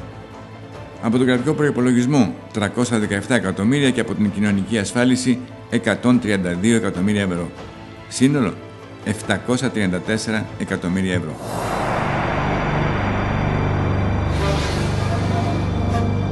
Βασικός υποστηρικτής αυτού του σχεδίου ήταν από την πρώτη στιγμή ο καθηγητής ψυχιατρικής και μετέπειτα Υπουργός Υγείας του Κώστα Σιμίτη, ο κ. Κώστας Στεφανής, ο οποίος ήταν και προσωπικός γιατρός του Ανδρέα Παπανδρέου σε θέματα ψυχικής υγείας. Αυτό αποκάλυψε το 2006 ο κ. Νικήτας Κακλαμάνης, μιλώντας σε εκπομπή της δημόσιας τηλεόρασης. Καταρχήν πρέπει να σας πω, για να πω κι εγώ μια κουβέντα για τον καθηγητή μου, τον κ. Στεφανή. Όταν πρωτοέφερε το θέμα να φτιαχτούν και ιδιωτικού δικαίου μονάδες, πολλοί μέσα από το κόμμα μου δεν το πίστεψαν. Εγώ σαν γιατρός κατάλαβα όμως τι ήταν. Και κατάλαβα ότι εάν οι μονάδες αυτές βεβαίως είναι κάτω από την επίβλεψη του κράτους και με βασικές προϋποθέσεις που πρέπει να ανταποκρίνονται, και σας λέω ότι η εμπειρία μου είναι ότι εκτός ελαχίστων περιπτώσεων οι ιδιωτικές αυτές μονάδες λειτουργούν καλύτερα από τις δημόσιες μονάδες, δεν θα έπρεπε να το λέω σαν πολιτικός, αλλά αυτή είναι η αλήθεια. Και κάπως έτσι, με τις καλύτερες προθέσεις, ξεκίνησε το 1999 το πρόγραμμα ψυχιατρικής μεταρρύθμισης. Ένας από τους βασικούς στόχους του προγράμματος ήταν η σταδιακή κατάργηση των δημόσιων ψυχιατρίων της Ελλάδας και η αντικατάστασή τους από ιδιωτικούς φορείς και μη κυβερνητικές οργανώσεις που θα προσέφεραν ψυχιατρικές υπηρεσίες μακριά από άσυλα και αποθήκες ψυχών ενταγμένες έτσι στον κοινωνικό ιστό.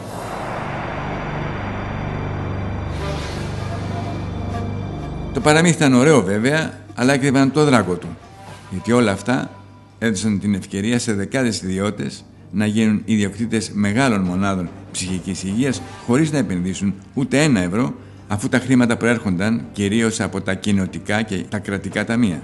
Αυτό ήταν και το έναυσμα για να αρχίσει το πάρτι. Δεκάδες ιδιωτικές μονάδες ψυχικής υγείας άρχισαν να ξεφυτρώνουν σαν μανιτάρια σε κάθε γωνιά της χώρας. Από τη μία μέρα στην άλλη, γιατροί όλων των ειδικοτήτων, ακαδημαϊκοί, δικηγόροι, ακόμη και τηλεοπτική παραγωγή της κρατικής τηλεόρασης και τηλεοπτικοί αστέρες, έγιναν ιδιοκτήτες μικρών ψυχιατρικών μονάδων. Ο πρώην Υπουργός Υγείας κ. Ανδρέας Λικουρέτζος, μιλώντας το καλοκαίρι από το βήμα της Βουλής, έκανε λόγο για πολιτικό κατεστημένο που στήριξε και χρηματοδότησε επί σειρά ετών τις ιδιωτικές μη κυβερνητικές οργανώσεις του χώρου της ψυχικής υγείας. Πάντως, και από εκθέσεις του ΣΕΙΠ και από περιπτώσεις τις οποίες έχουν σταλεί στον εισαγγελέα όπως αναφερθήκατε, διαπιστώθηκε ότι υπήρξε επιχειρηματική δραστηριότητα με δημόσιο χρήμα, με εθνικούς και ευρωπαϊκούς πόρους, κυρίως προς όφελος εκείνων οι οποίοι οργάνωσαν αυτή την επιχειρηματική δραστηριότητα. Είναι μεγαλοεπιχειρηματίες. Φαντάζεστε μη κυβερνητική οργάνωση με 400 εργαζομένους. Τι είδους μη κυβερνητική οργάνωση είναι αυτή? Έχει ένας από αυτούς να πει ότι έχει διατεθεί 1 ευρώ από την ιδιωτική πρωτοβουλία? Όχι. Αλλά κύριε συνάδελφε, υπήρξε πολιτικό κατεστημένο το οποίο τους στήριξε και νομίζουν ότι οι εποχές επαναλαμβάνονται.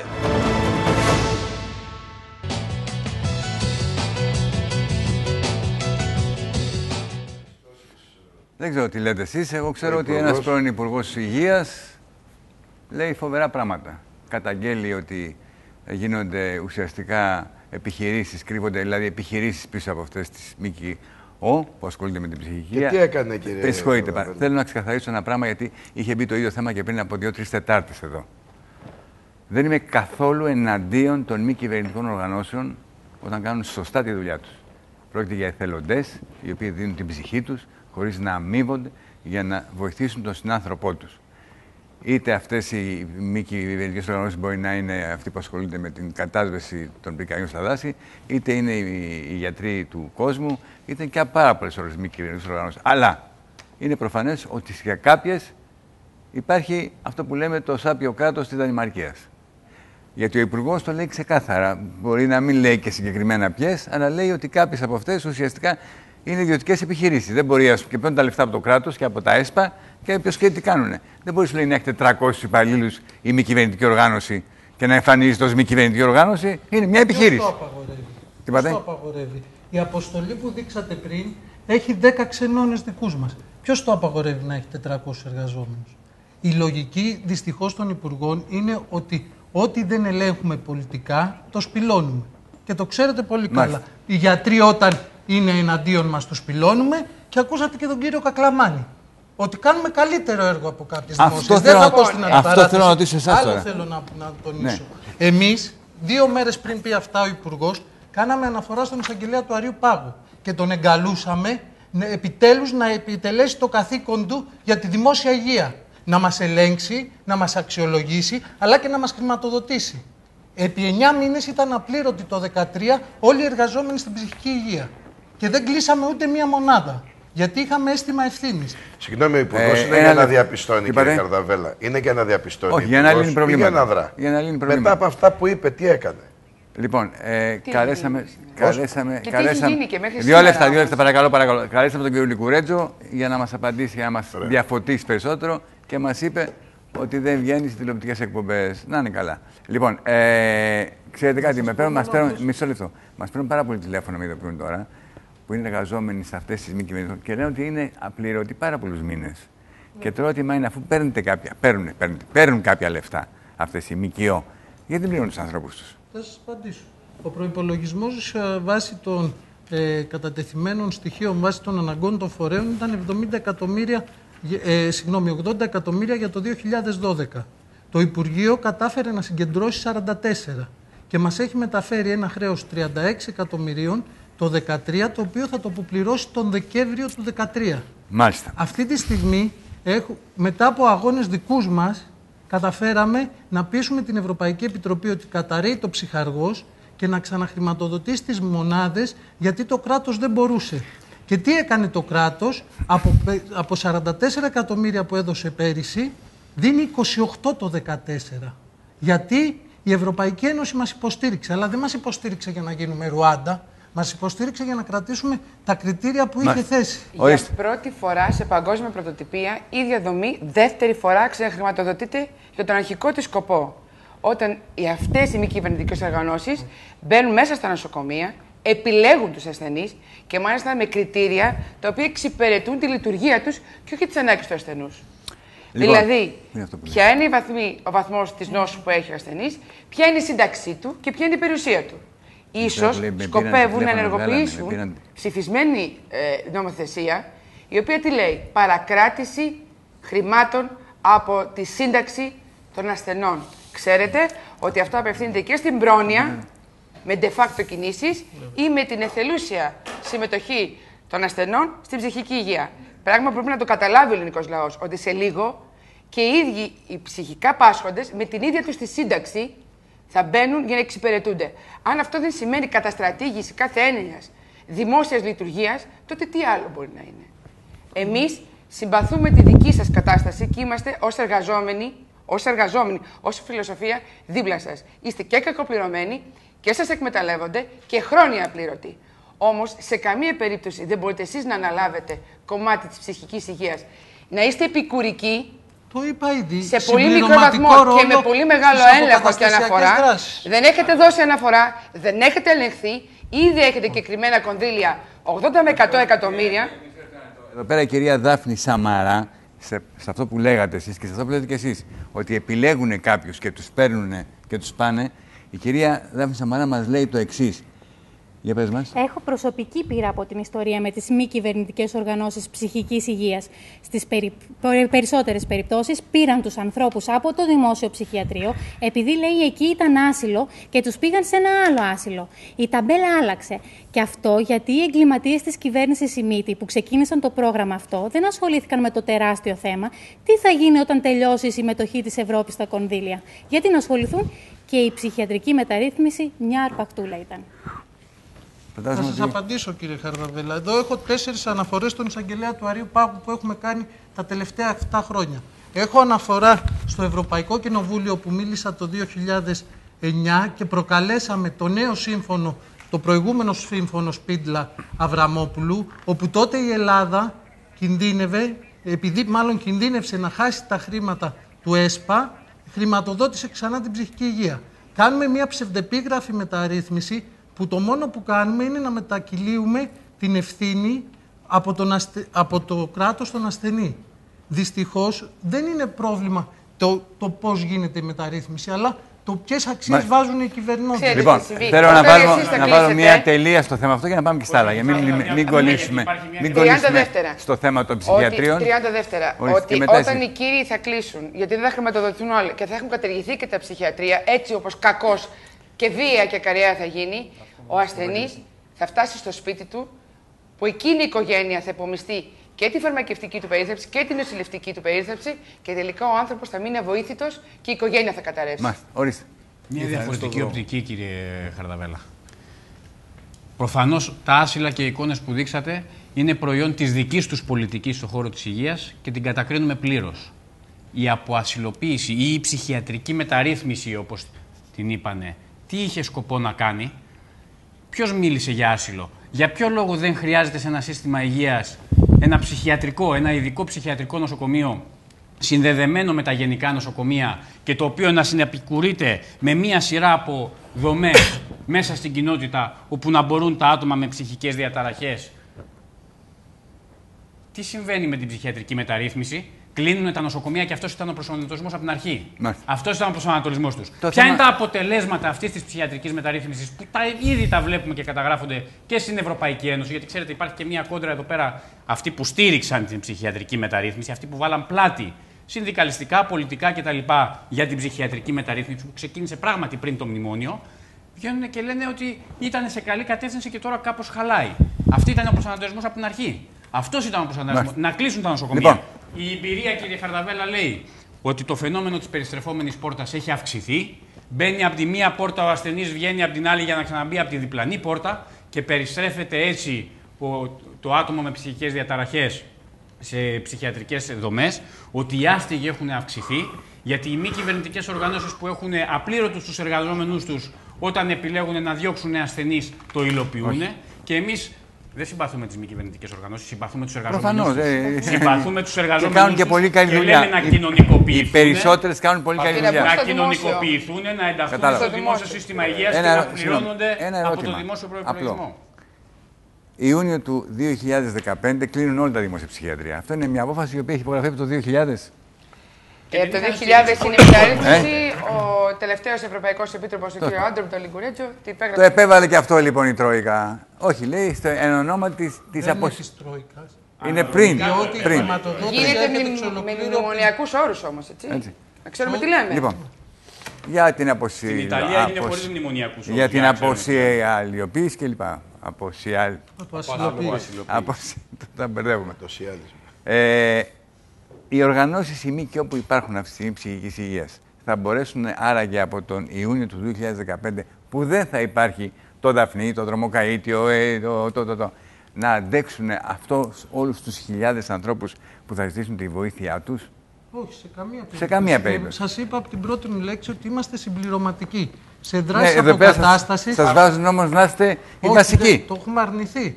Διότι όταν έγινε η συζήτηση τα κέντρα ημέρας να μετατραπούν που είναι αποκαταστασιακές μονάδες, να μετατραπούν σε κέντρα ψυχικής υγείας που είναι θεραπευτικές και θέλουμε να είναι πάντα στο κράτος, εμείς το αρνηθήκαμε στη διαβούλευση. Παίρνετε κάποια εκατομμύρια.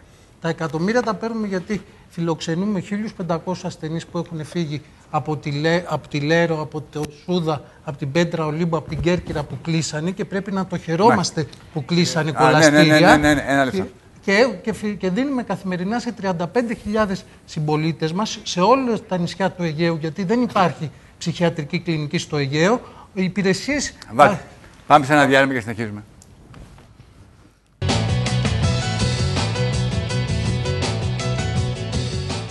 Λοιπόν, το θέμα είναι μεγάλο και μας καίει όλους. Το θέμα της περίθαλψης, των δημόσιων νοσοκομείων, του συστήματος υγείας. Το λέω αυτό γιατί τώρα που είχα πάει μέσα στο κοντρόλ μου λένε ότι έχουμε πνιγεί στα ερωτήματα, στις καταγγελίες και σε όλα αυτά. Είναι φανερό ότι έχουμε πέσει έξω καταρχήν από το πρόγραμμά μας. Και με τη μεσολάβηση του Υπουργού και με τη συζήτηση που κάναμε δεν βάλαμε κάποια θέματα. Μπήκαμε και στο θέμα της ψυχικής υγείας και πώς αντιμετωπίζεται. Αλλά έτσι για να ξεκινήσουμε αυτό το τελευταίο ημίωρο, να είμαστε και λίγο πιο χαλαροί, θα σας διαβάσει η Μάρα ένα μήνυμα που εγώ όταν το διάβασα γέλασα. Ακούστε το. Ο κύριος Κώστας Σαμαράς μας λέει: τα Χριστούγεννα στον Ευαγγελισμό όπου νοσηλευόταν ο πατέρας μου, μου δώσαν κάρτα ιδιωτικής εταιρείας, η οποία είχε, όπως έλεγε, συνεργασία με το νοσοκομείο να πλένει, να ξυρίζει τους ασθενείς που δεν μπορούν να μετακινηθούν λόγω σοβαρών προβλημάτων. Στην κάρτα έγραφε και προσφορές για μανικιούρ, χαλάουα και μασάζ, που φαντάζομαι δεν απευθυνόταν στους αρρώστους, αλλά σε συγγενείς πελάτες. Πάτε σκύλια λέστε είναι τα νοσοκομεία μας με τις ευλογίες των διοικήσεών τους. Κάνουν και μασάζ τώρα. Τι γίνεται, έχετε ακούσει πατέρα εσείς στον Ευαγγελισμό εκεί πέρα, γιατί καταγγέλλετε, λειτουργούν τέτοια πράγματα. Πώς δεν λειτουργούν, σας πω εγώ. Λοιπόν, κοιτάξτε, είμαστε η πρώτη χώρα με την παγκόσμια πρωτοτυπία των αποκλειστικών νοσοκόμων. Έτσι. Δεν υπάρχει πουθενά στο εξωτερικό αποκλειστική νοσοκόμα. Δεύτερον, όλα τα νοσοκομεία τα λιμένονται.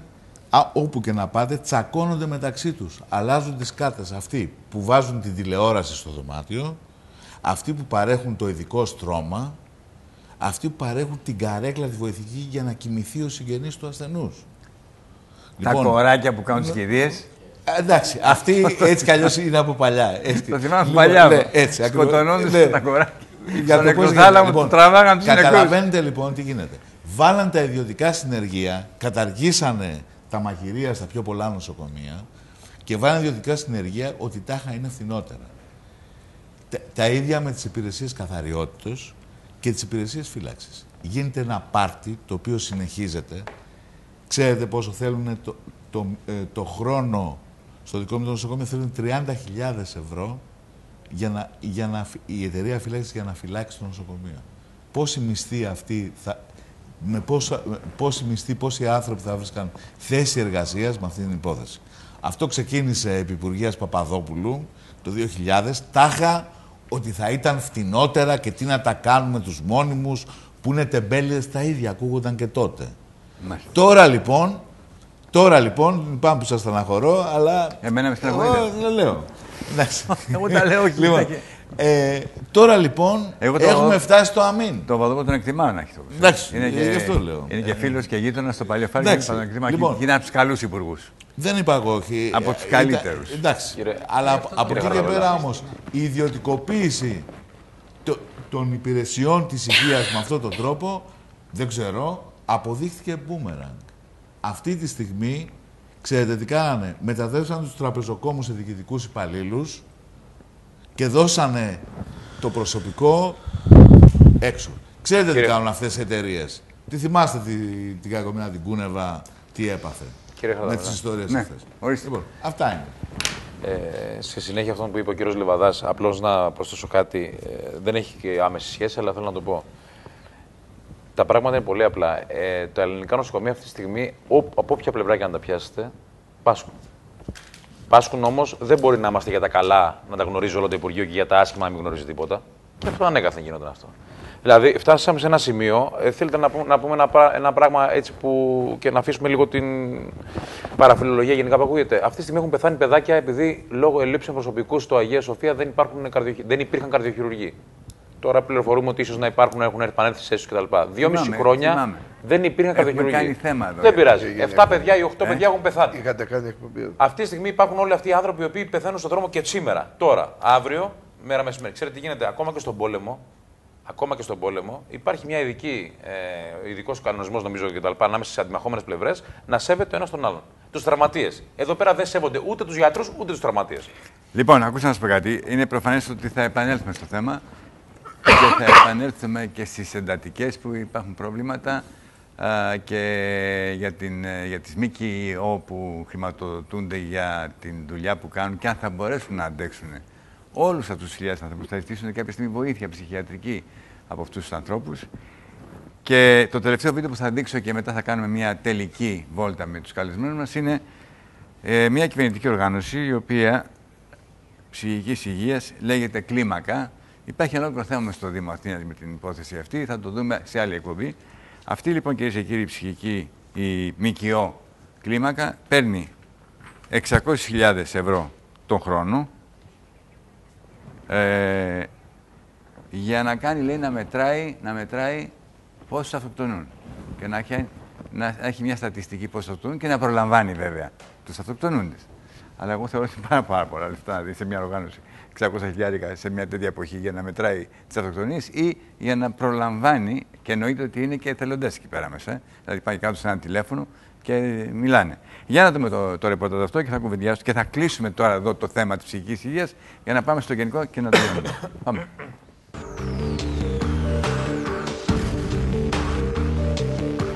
Η Κλίμακα δεν πήρε 1 εκατομμύριο για να καταγράψει τις αυτοκτονίες, φυσικά.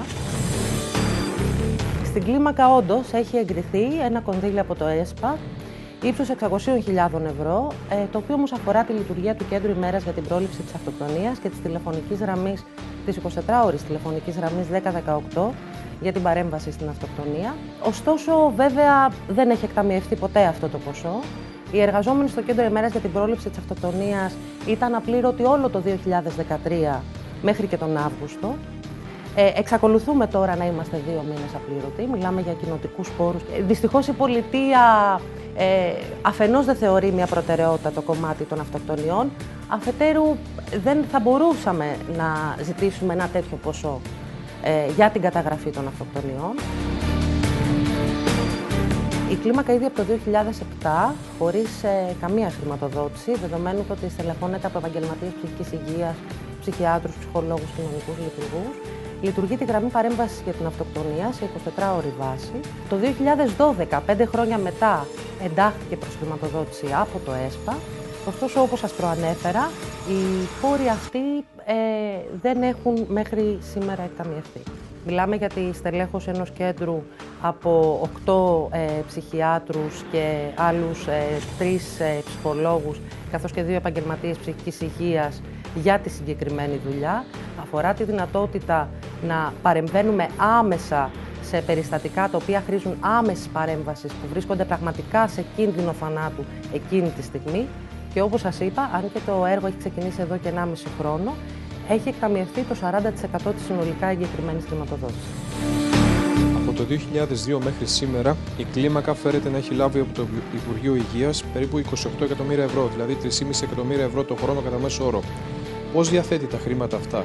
Η κλίμακα λειτουργεί 15 μονάδες ψυχικής υγείας στο πλαίσιο της ψυχιατρικής μεταρρύθμισης. Αυτή τη στιγμή φροντίζουμε περί τους 120 ενίκους των στεγαστικών μας δομών, χρόνιους ψυχικά ασθενείς, οι οποίοι μετά από 30, 40, 20 χρόνια εξήλθαν των ψυχιατρικών ασύλων. Επιπρόσθετα, είμαστε περίπου 170 εργαζόμενοι στην κλίμακα για τις ανάγκες όλων αυτών των μονάδων ψυχικής υγείας. Η χρηματοδότηση λοιπόν γίνεται για τη λειτουργία αυτών των δομών. Σχετικά με τις αυτοκτονίες, ποια είναι η κατάσταση στη χώρα μας σήμερα? Το 2011 έγιναν 477 αυτοκτονίες. Ενδεικτικά να αναφέρουμε ότι ο αριθμός αυτός είναι ο μεγαλύτερος αριθμός αυτοκτονιών, ο οποίος έχει καταγραφεί στην Ελλάδα από όταν ξεκίνησε η επίσημη καταγραφή των αυτοκτονιών από τον Παγκόσμιο Οργανισμό Υγείας, δηλαδή από το 1960, αν δεν κάνω λάθος. Βλέπουμε διαχρονικά μια αύξηση, βλέπουμε κυρίως όμως μια αύξηση στα στοιχεία που έχουμε εμείς και για το 2012 και για το 2013 για τις αυτοκτονίες που έχουμε από ένα δικό μας δίκτυο. Φυσικά η οικονομική κρίση λειτουργεί επιβαρυντικά στα άτομα με μια προϋπάρχουσα ευαλωτότητα.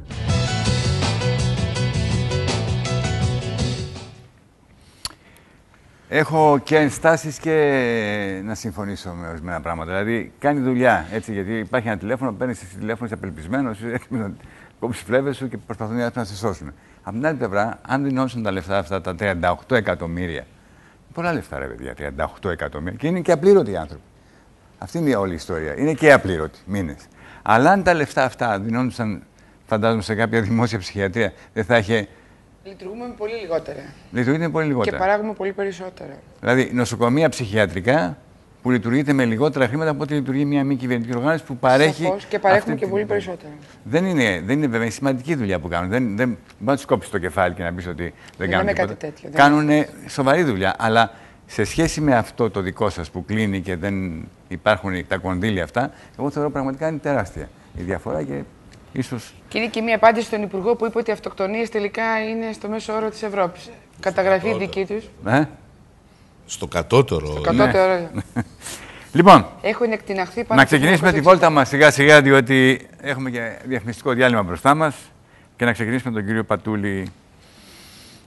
Ό,τι προλάβαμε να πούμε σήμερα, διότι το τεράστιο θέμα δεν τελειώνει ποτέ. Αν κουβεντιάζουμε ατελείωτες ώρες.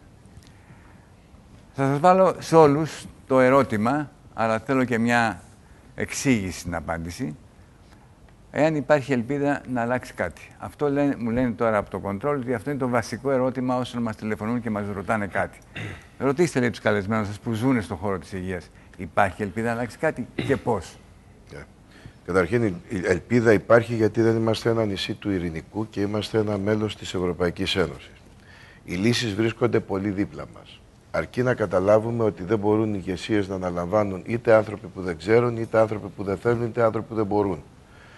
Υπό αυτήν την έννοια υπάρχουν στρατηγικές οι οποίες έχουν προσαρμοστεί στα δεδομένα του σημερινού γίγνεσθε στην υγεία σε ευρωπαϊκό επίπεδο, μην πάω σε παγκόσμιο, που σε όλα αυτά δίνουν απαντήσεις. Ψυχική υγεία σημαίνει πρόληψη, σημαίνει πρωτοβάθμια περίθαλψη, σημαίνει νοσηλεία και με ποιους όρους. Κύριε Πατούλη, καταλαβαίνω ότι υπάρχουν και σχέδια και μελέτες και οδηγοί, όπως λέτε, από την Ευρωπαϊκή Ένωση κλπ. Το ερώτημα όμως είναι, εδώ πέρα στην Ελλάδα μπορούν να εφαρμοστούν όλα αυτά τα πράγματα με τα δεδομένα, τα σημερινά, που δεν υπάρχουν λεφτά, που απολύονται γιατί συνεχώς. Ναι, υπάρχουν.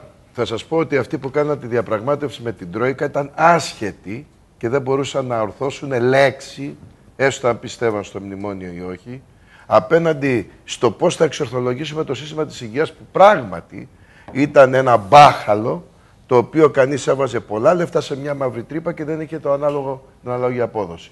Και αυτό γινόταν χωρίς ελεκτικούς μηχανισμούς. Κάποιοι βγάλαν από την υγεία πολλά εκατομμύρια ή δισεκατομμύρια ευρώ, θησαυρίσαν και κάποιοι άλλοι αυτή τη στιγμή εν ώψη αυτή του θησαυρίσματος είναι ανασφάλιστοι. Δεν έχω ακούσει πολιτικό να κατηγορεί πολιτικό οι διοικήσεις που διήριζαν οι ίδιοι. Ποιοι φταίνε? Οι υγειονομικοί, άρα, που λοιπόν, σήμερα μένουν απλήρωτοι. Η απάντησή σας είναι ότι εφόσον είμαστε μέρος της Ευρωπαϊκής Ένωσης, υπάρχει ελπίδα μιας ουσιαστικής αλλαγής στον χώρο της υγείας, αλλά πρέπει προηγουμένως να κάνουμε τι, να γίνει τι για να φτάσουμε σε αυτή την αλλαγή, την καλύτερη. Η αλλαγή είναι καταρχήν ότι ακόμα και οι διαπραγματεύσεις γίνανε από ανθρώπους που δεν ξέρανε. Γίνανε, τελειώσανε. Από εκεί και πέρα θα σας φέρω ένα παράδειγμα. Θα σας φέρω ένα παράδειγμα.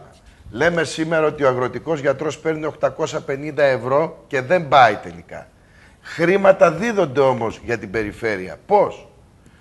Δίδονται στον ανειδίκευτο γιατρό που ακόμα και στο 40 πυρετό κάνει την αερομεταφορά, αλλά η αερομεταφορά στοιχίζει 15.000 ευρώ την εκάστη. Η ελάττωση των αερομεταφορών φέρει χρήμα. Άρα θα μπορούσε να φέρει υψηλότερη δηλαδή, σε κάθε θέμα υπάρχει μία λύση. Υπάρχει λύση. Αλλά τι γίνεται, κύριε Χαρδαβέλα, εάν μετρήσετε πόσοι υπουργοί αλλάξαν τα τελευταία χρόνια, εγώ θα σας πω ακόμα και από τον Παπαδόπουλο. Μόλις έμαθε την υγεία, γιατί δεν την ήξερε, άλλαξε ο Παπαδόπουλος. Άρα λοιπόν, τι βλέπουμε? Και πιο παλιά ο Γεννηματάς. Κάτι άφησε πες ο Γεννηματάς, άφησε μια ιστορία. Θα έλεγα λοιπόν ότι αυτή τη στιγμή, τι γίνεται? Όποιος μαθαίνει την υγεία, γιατί υπήρχαν και υπουργοί οι οποίοι δεν κατάλαβαν ότι ήταν υπουργοί υγείας. Ναι, και ήταν και πολύ πρόσφατο αυτό. Όποιος μάθαινε την υγεία ή πήγε να κάνει μια αλλαγή, έφευγε. Άρα λοιπόν σήμερα δεν υπάρχει μια συγκροτημένη στρατηγική πολιτική υγείας που να ξεκινάει όχι από τη θεραπεία της ασθένειας, αλλά από τη διατήρηση της υγείας του πολίτη. Διότι αυτό θα έφερνε ισοσκελισμό σε πολλά επίπεδα ποσών, θα έφερνε μια υγεία καλύτερη. Άρα λοιπόν υπάρχει τρόπος να διορθωθούν τα πράγματα. Ο τρόπος αυτός όμως σημαίνει... να είμαστε πιο σύντομοι. Αυτό σημαίνει λοιπόν ότι πρέπει ο κύριος Άδωνης μακάρι να κάνει τα καλύτερα, εάν δεν μπορεί όμως να κάνει, να έρθει κάποιος άλλος κύριος. Λοιπόν, κύριε Θεοδωρουλάκη, το ερώτημα σας είναι για αυτό που ασχολείστε με τις μη κυβερνητικές οργανώσεις αργώς που ασχολούνται με το θέμα της ψυχικής υγείας. Από αυτά όλα που κουβεντιάσαμε σήμερα, νομίζετε ότι υπάρχει μια καλύτερη επόμενη μέρα στις δικές σας ΜΚΟ που ασχολούνται με την ψυχική υγεία, ή πάνε και αυτές να τις κάψουν τις όποιες είναι καλές? Κοιτάξτε, στην ψυχική υγεία έχουμε ένα απομηχανής Θεό, την Ευρωπαϊκή Ένωση, που από το 1999 μέχρι σήμερα παρεμβαίνει όποτε χρειάζεται. Όμως παρεμβαίνει πάντα όταν υπάρχουν καταγγελίες. Και ήθελα να το συνδέσω με την προηγούμενη ερώτηση. Εμείς, όπως ακούσατε, επί 7 χρόνια περιμένουμε πότε θα κλείσουμε. Δεν διστάσαμε να πάμε ούτε στο Ευρωπαϊκό Δικαστήριο, ούτε στον Εισαγγελέα του Αριού Πάγου, ούτε στο Ευρωκοινοβούλιο. Όταν οι πολίτες αρχίσουν να διεκδικούν και θεωρούν ότι είναι δικαίωμα η περίθαλψη και δικαίωμα η υγεία, γιατί να μην πάμε σε ένα νοσοκομείο και να κλείσουμε τα... Κύριε Καλιάτσο. Αν υπάρχει ελπίδα. Αν υπάρχει ελπίδα για αυτούς τους ανθρώπους οι οποίοι πεθαίνουν. Να πω κάτι. Δεν έχουν χημειοθεραπεία. Η μόνη ελπίδα, κύριε Χαρδαβέλα, που υπάρχει είναι να καταλάβουν οι άνθρωποι ότι τα νοσοκομεία είναι δικά τους, όχι δικά μας. Είναι δικά τους. Είναι δικά τους. Αυτοί πρέπει να μάχονται πρώτα για τα νοσοκομεία. Όταν το καταλάβουμε αυτό και δεν κλείσουμε την τηλεόραση και ξαναγυρίσουμε πάλι πίσω στην πολυθρόνα μας και πούμε ήταν μια ωραία εκπομπή με ψυχοθεραπεία, με αυτά κτλ. Και καταλάβουμε ότι πρέπει να κάνουμε κάτι για τα παιδιά μας, για να έχουν νοσοκομεία όλοι οι άνθρωποι οι οποίοι είναι έξω, τότε θα υπάρχει πραγματικά μια ελπίδα. Αν γίνει αυτό το πράγμα, είναι η μόνη μας ελπίδα. Όσο οι άνθρωποι βλέπουν σαν θεατές τους εργαζόμενους της υγείας, κάποιους από αυτούς να αγωνίζονται για κάτι και δεν καταλαβαίνουν ότι είναι δικό τους το νοσοκομείο. Εμείς θα φύγουμε αύριο μεθαύριο. Αυτοί τι να κάνουν, τι να πάρουν. Όχι, κοιτάξτε να δείτε. Είναι πολλοί οι τρόποι. Τουλάχιστον να καταλάβουν ένα πράγμα. Μέχρι τώρα ο κόσμος δεν έχει καταλάβει τι ακριβώς γίνεται στην υγεία. Αυτό πιστεύω εγώ. Όταν μπορέσει να καταλάβει τι ακριβώς γίνεται στον χώρο της υγείας, με αυτά που λέμε ίσως κτλ. Και κανονίσει και οποιαδήποτε μορφή κινητοποίηση να κάνει, να καταλάβει ότι αν υπάρχει ένας λόγος να ενωθούμε, είναι αυτό το πράγμα. Όλα τα υπόλοιπα, χωράφια, οτιδήποτε μπορούμε να συζητήσουμε με οικονομολόγους, να τα βάλουμε κάτω και να συζητήσουμε. Το θέμα της υγείας, το δικαίωμα στην αξιοπρέπεια και το δικαίωμα να πεθάνω ήρεμα, το δικαίωμα να πάρω την κατάλληλη θεραπεία. Αυτό και αν είναι ο λόγος που να ενωθούμε όλοι. Μάλιστα. Λοιπόν, για πετε με εσείς τώρα, κύριε Χατζηβέη. Εγώ θα ήθελα να πω για την ελπίδα να μην καταρρεύσει το ψυχιατρικό σύστημα μετά το 2015, επειδή είναι και ο τομέας μου η ψυχική υγεία. Νομίζω ότι η μόνη προϋπόθεση για να γίνει αυτό είναι να καταλάβουμε τι χρειάζεται για να μην καταρρεύσει το σύστημα το 2015. Πολύ απλά. Το ένα είναι, χρειάζονται. Εγώ δεν μπαίνω καθόλου στη διαμάχη δημόσιο-ιδιωτικό. Χρειάζονται όμως, εκτός από τις στεγαστικές δομές που συζητάμε, δηλαδή το αν θα παίρνουν από τα ψυχιατρία τους χρόνους αρρώστους να μένουν κάπου αλλού σε λιγότερο άσυλα κτλ., χρειάζονται ενίσχυση των κλινικών, των ψυχιατρικών κλινικών στα γενικά νοσοκομεία, γιατί οι άνθρωποι κάποια στιγμή θα υποτροπιάσουν και κάπου θα πρέπει να νοσηλευτούν.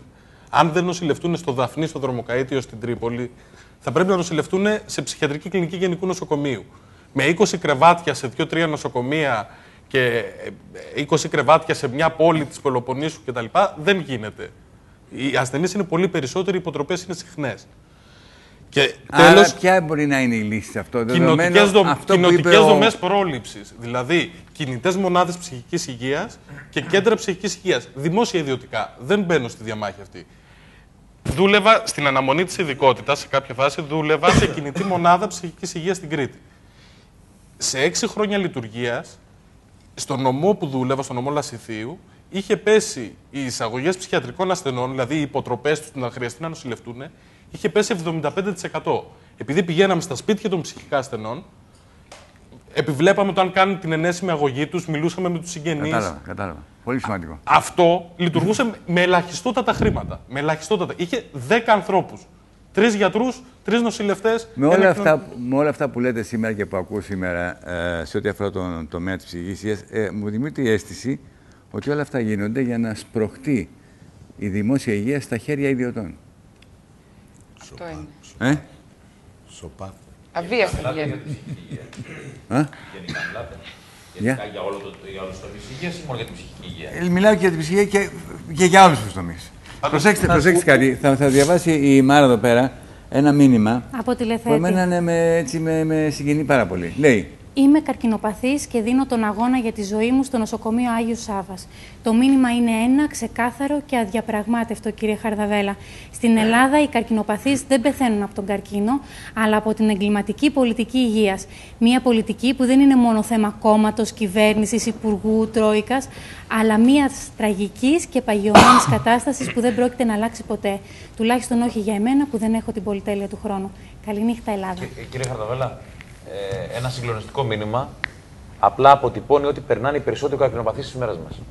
Που εκτός από την αρρώστια που έχουν να παλέψουν, κύριε Χαρδαβέλα, παλεύουν για αυτό το τέρας. Αυτή τη στιγμή. Κύριε Χαρδαβέλα, πάνω σε αυτό ένα λεπτάκι. Ακούστε. Καταρχήν, είμαστε η χώρα που δεν ξέρουμε από τι πέθανε ο Έλληνας ετησίως. Ποιοι ήταν οι καρκίνοι και δι' αυτή περιπτώσει δεν έχουμε στατιστικά στοιχεία. Γι' αυτό εδώ που λέει, ξέρουμε πόσοι ανασφάλιστοι πολίτες πεθαίνουν σήμερα γιατί δεν παίρνουν το ογκολογικό τους φάρμακο και κανείς δεν ρωτάει τι πρέπει να κάνουμε είτε στην Ευρώπη είτε στον Παγκόσμιο Οργανισμό Υγείας. Λοιπόν, όλα έχουν αφαιθεί στην ελεύθερη διαδικασία. Πέστε μου λοιπόν, κύριε Παπαδόπουλο, και εσείς. Υπάρχει ελπίδα, κύριε Χαρδαβέλα. Χρειάζεται να δούμε την αιτία για να μπορέσουμε να αντιπολεμήσουμε την αιτία αυτή. Και συγγνώμη που θα του πω, η ελπίδα δεν είναι στο μήπως ο κύριος Άδωνης κάνει κάτι καλό. Αυτό είναι αυταπάτη και καλλιεργείται και από την κυβέρνηση και από συνδικαλιστικούς φορείς. Και η αιτία δεν είναι ότι κάποιοι άνθρωποι δεν ξέραν, δεν μάθαν ποτέ τους, κάνανε λάθη. Άρα, λοιπόν, είναι δυνατόν τα λάθη, κύριε Χαρδαβέλα, και αυτοί που δεν ξέρανε, οι άσχετοι, να είναι όλοι στην ίδια κατεύθυνση? Όλοι να τσακίζουν την υγεία, όλοι να κάνουν περικοπές υγείας, όλοι να στηρίζουν την επιχειρηματική δραστηριότητα δημόσιων και ιδιωτικών φορέων υγείας? Όλα κατά λάθος γίνανε. Είναι αιτία το μνημόνιο? Όχι. Το μνημόνιο είναι επιτάχυνση της ίδιας πολιτικής που ίσχυε και πριν το μνημόνιο. Και αυτό χρειάζεται να το δει ο κόσμος. Και αιτία είναι η πολιτική της Ευρωπαϊκής Ένωσης. Σε καμία περίπτωση ελπίδα. Δεν μου δίνετε όμως μία πρόταση. Να σας πω την πρόταση. Κάντε κριτική. Να σας πω την πρόταση ποια είναι. Η πρόταση είναι να συνειδητοποιήσει ο κόσμος και μαζί με τους εργαζόμενους στον χώρο της υγείας να παλέψουν για ένα πράγμα. Αυτό που λέει ο λαός. Δεν πουλιώνται τα πάντα. Η υγεία δεν μπορεί να πουλιέται, δεν είναι εμπόρευμα. Να παλέψουν λοιπόν ασθενείς και εργαζόμενοι μαζί. Και οι εργαζόμενοι, για παράδειγμα, στις ΜΚΟ δεν έχουν κανέναν λόγο να παλέψουν για να χρηματοδοτηθούν οι ΜΚΟ. Έχουν λόγο να παλέψουν για τα δεδομένα. Για να πληρωθούν, καταρχήν δεν πληρώνονται. Και να ενταχθούν στο δημόσιο σύστημα υγείας. Και οι εργαζόμενοι στις ιδιωτικές δομές. Παρακαλώ. Τη συνύπαρξη, κύριε Χαρδαβέλα, την έχουμε δει. Τη συνύπαρξη του δημόσιου και του ιδιωτικού τομέα την έχουμε ζήσει. Και είναι με τις ΜΚΟ και είναι με την δίθεν. Πώς το λένε, φαγοπότικη πάρτι και είναι κυριολεκτικό πάρτι. 30 χρόνια μετά την πρώτη εφαρμογή του συστήματος υγείας στην Ελλάδα, νομίζουμε ότι πρέπει να ξαναδούμε τα πράγματα από την αρχή. Δεν υπάρχει τίποτα.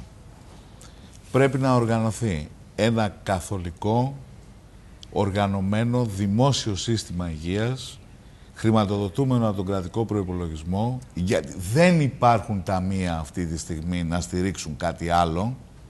Όποιος το πιστεύει, αυτό το πιστεύει. Και θα πρέπει να ξεκινήσει από την πρωτοβάθμια περίθαλψη, η οποία αυτή τη στιγμή περιδυνίζεται σε 3 προτάσεις, εγώ θα έλεγα σε 3 ομάδες συμφερόντων, της Task Force, Σουλιώτης και Κοντός. Ας ξεκινήσουμε λοιπόν από εκεί, να πάμε στη διασύνδεση, στην κάθετη διασύνδεσή της με τα νοσοκομεία και να προσπαθήσουμε να σώσουμε ό,τι μπορούμε από την καταστροφή. Βάλτε μία τελεία, πάμε σε ένα τελευταίο διάλειμμα και συνεχίζουμε και μετά με εσάς και θα κλείνουμε.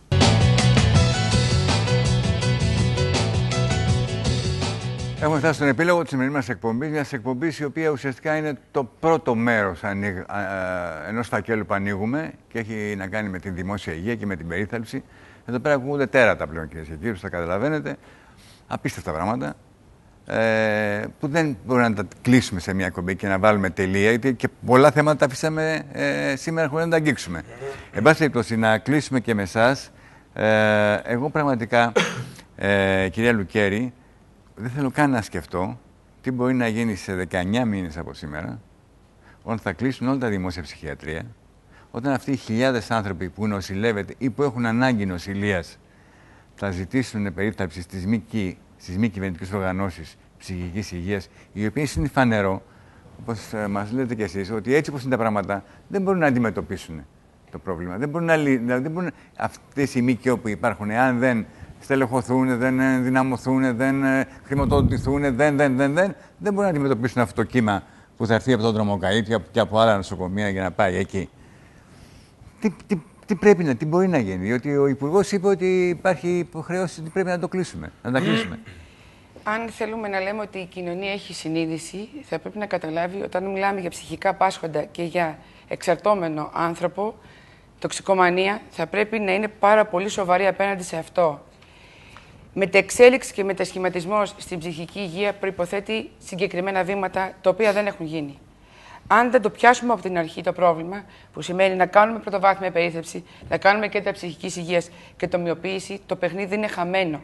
Οι κοινοτικές δομές είναι ήδη 100 στην κοινότητα και μπορούμε να ανοίξουμε τόσες και άλλες τόσες, αν το επιθυμούμε. Εδώ βλέπουμε ότι οι μη κυβερνητικές οργανώσεις ούτε μπορούν, αλλά ούτε και θέλουν να αναλάβουν αυτό το φόρτο. Εμάς μας καταργεί. Υπάρχει πρόταση εκτός της κριτικής. Υποδείξαμε στο Υπουργείο δημόσια κτίρια, τα οποία μπορεί να αποφύγει μισθώματα και να ανοίξει και καινούργιες δομές εκεί. Με στελεχειακό δυναμικό, το οποίο είναι εξειδικευμένο. Έχει πληρώσει για μας εκατοντάδες ώρες εκπαίδευσης και η εμπειρία μας του είναι πολύτιμες, σαν κράτος. Και υπάρχει εξοπλισμός. Τι θα γίνεται όταν κλείσουν τα ψυχιατρία αυτά, τι θα γίνετε εσείς? Προφανώς ο κύριος μας βγάζει στη διαθεσιμότητα. Τι? Στη διαθεσιμότητα, για να μην κρυβόμαστε. Αυτή τη στιγμή υπάρχει στο τραπέζι και αυτή τις ώρες παίζεται, υπάρχει πολιτική απόφαση για διαθεσιμότητα των εργαζομένων στα ψυχιατρικά νοσοκομεία. Δηλαδή μπαίνουμε σε ένα κοινό κουβά με όλους τους υπόλοιπους εργαζόμενους στην υγεία. Πόσοι είσαστε? Είμαστε αυτή τη στιγμή μόνο στο ψυχιατρίο 1552 άτομα και άλλοι 1000 άτομα στα υπόλοιπα 2 ψυχιατρία. Σε 2 ψυχιατρία, 2.500 άνθρωποι. 3.000 εργαζόμενοι. Ναι. Και μπαίνετε, δηλαδή μπορεί να πάρει, ξέρω, ένα ψυχίατρο, θα τον βάλουμε στον κουβά και να τον πάει ξαφνικά πού? Ή πρέπει να τον πάει σε μια μη κυβερνητική οργάνωση, γιατί αυτές θα είναι. Όχι. Αυτό δεν μπορεί να απαντήσει. Να γίνουν 40 κέντρα ψυχικής υγείας. Εδώ έχω να σας το αφήσω, το σύμφωνο. Το θέμα είναι ότι έχουμε εγκλωβιστεί στο ότι δεν γίνεται καμία πρόσληψη λόγω του μνημονίου. Το προσωπικό... Κύριε, εδώ η Ελλάδα τα τελευταία 10 χρόνια, και δει στο νομό Αττικής, έχει 2 κέντρα ψυχικής υγείας. Ένα του Αγίου και ένα του Περιστερίου, δημόσιο. Του Δαφνιού λέτε μόνο. Υπάρχουν και άλλα. Του Δρομοκαΐτιου, του Σισμανόγλου, του Γεννηματά. Ακούστε με. Πώς θα προλάβει η χώρα να κάνει σε 19 μήνες? Συμφωνούμε, μα σε αυτό είπα ότι το χρονοδιάγραμμα που έπρεπε να ξεκινήσει το 1999, το 2009 προκαλέσαμε να επαναδιατυπωθεί και έρχονται το 2013 να το διαγράψουν, να το εφαρμόσουν. Δεν γίνεται. Προφανώς γιατί έγινε το μεγάλο πάρτι, γιατί τα χρήματα πήγαν ασκόπως, γιατί κάποιοι τα πήραν και τα χρησιμοποίησαν χωρίς στόχευση. Βολεύει το άσυλο κάποιους, να μιλήσουμε ειλικρινά, αν θέλετε να μιλήσουμε, έτσι. Όταν ο ασθενής είναι καθυλωμένος, ο γιατρός κάθεται και το ξέρετε πολύ καλά. Σας επιστρέφουμε ακριβώς σε αυτή τη μορφή, διότι σε δικές σας δομές κάηκαν καθυλωμένοι ασθενείς. Πάλι ο γιατρός φταίει. Σε ΜΚΟ κάηκε νοσηλευόμενος. Και στην Τρίπολη κάηκε νοσηλευόμενος και καθυλωμένος κιόλας. Η διαμάχη δεν είναι μεταξύ του δημοσίου εργαζομένου και εσάς.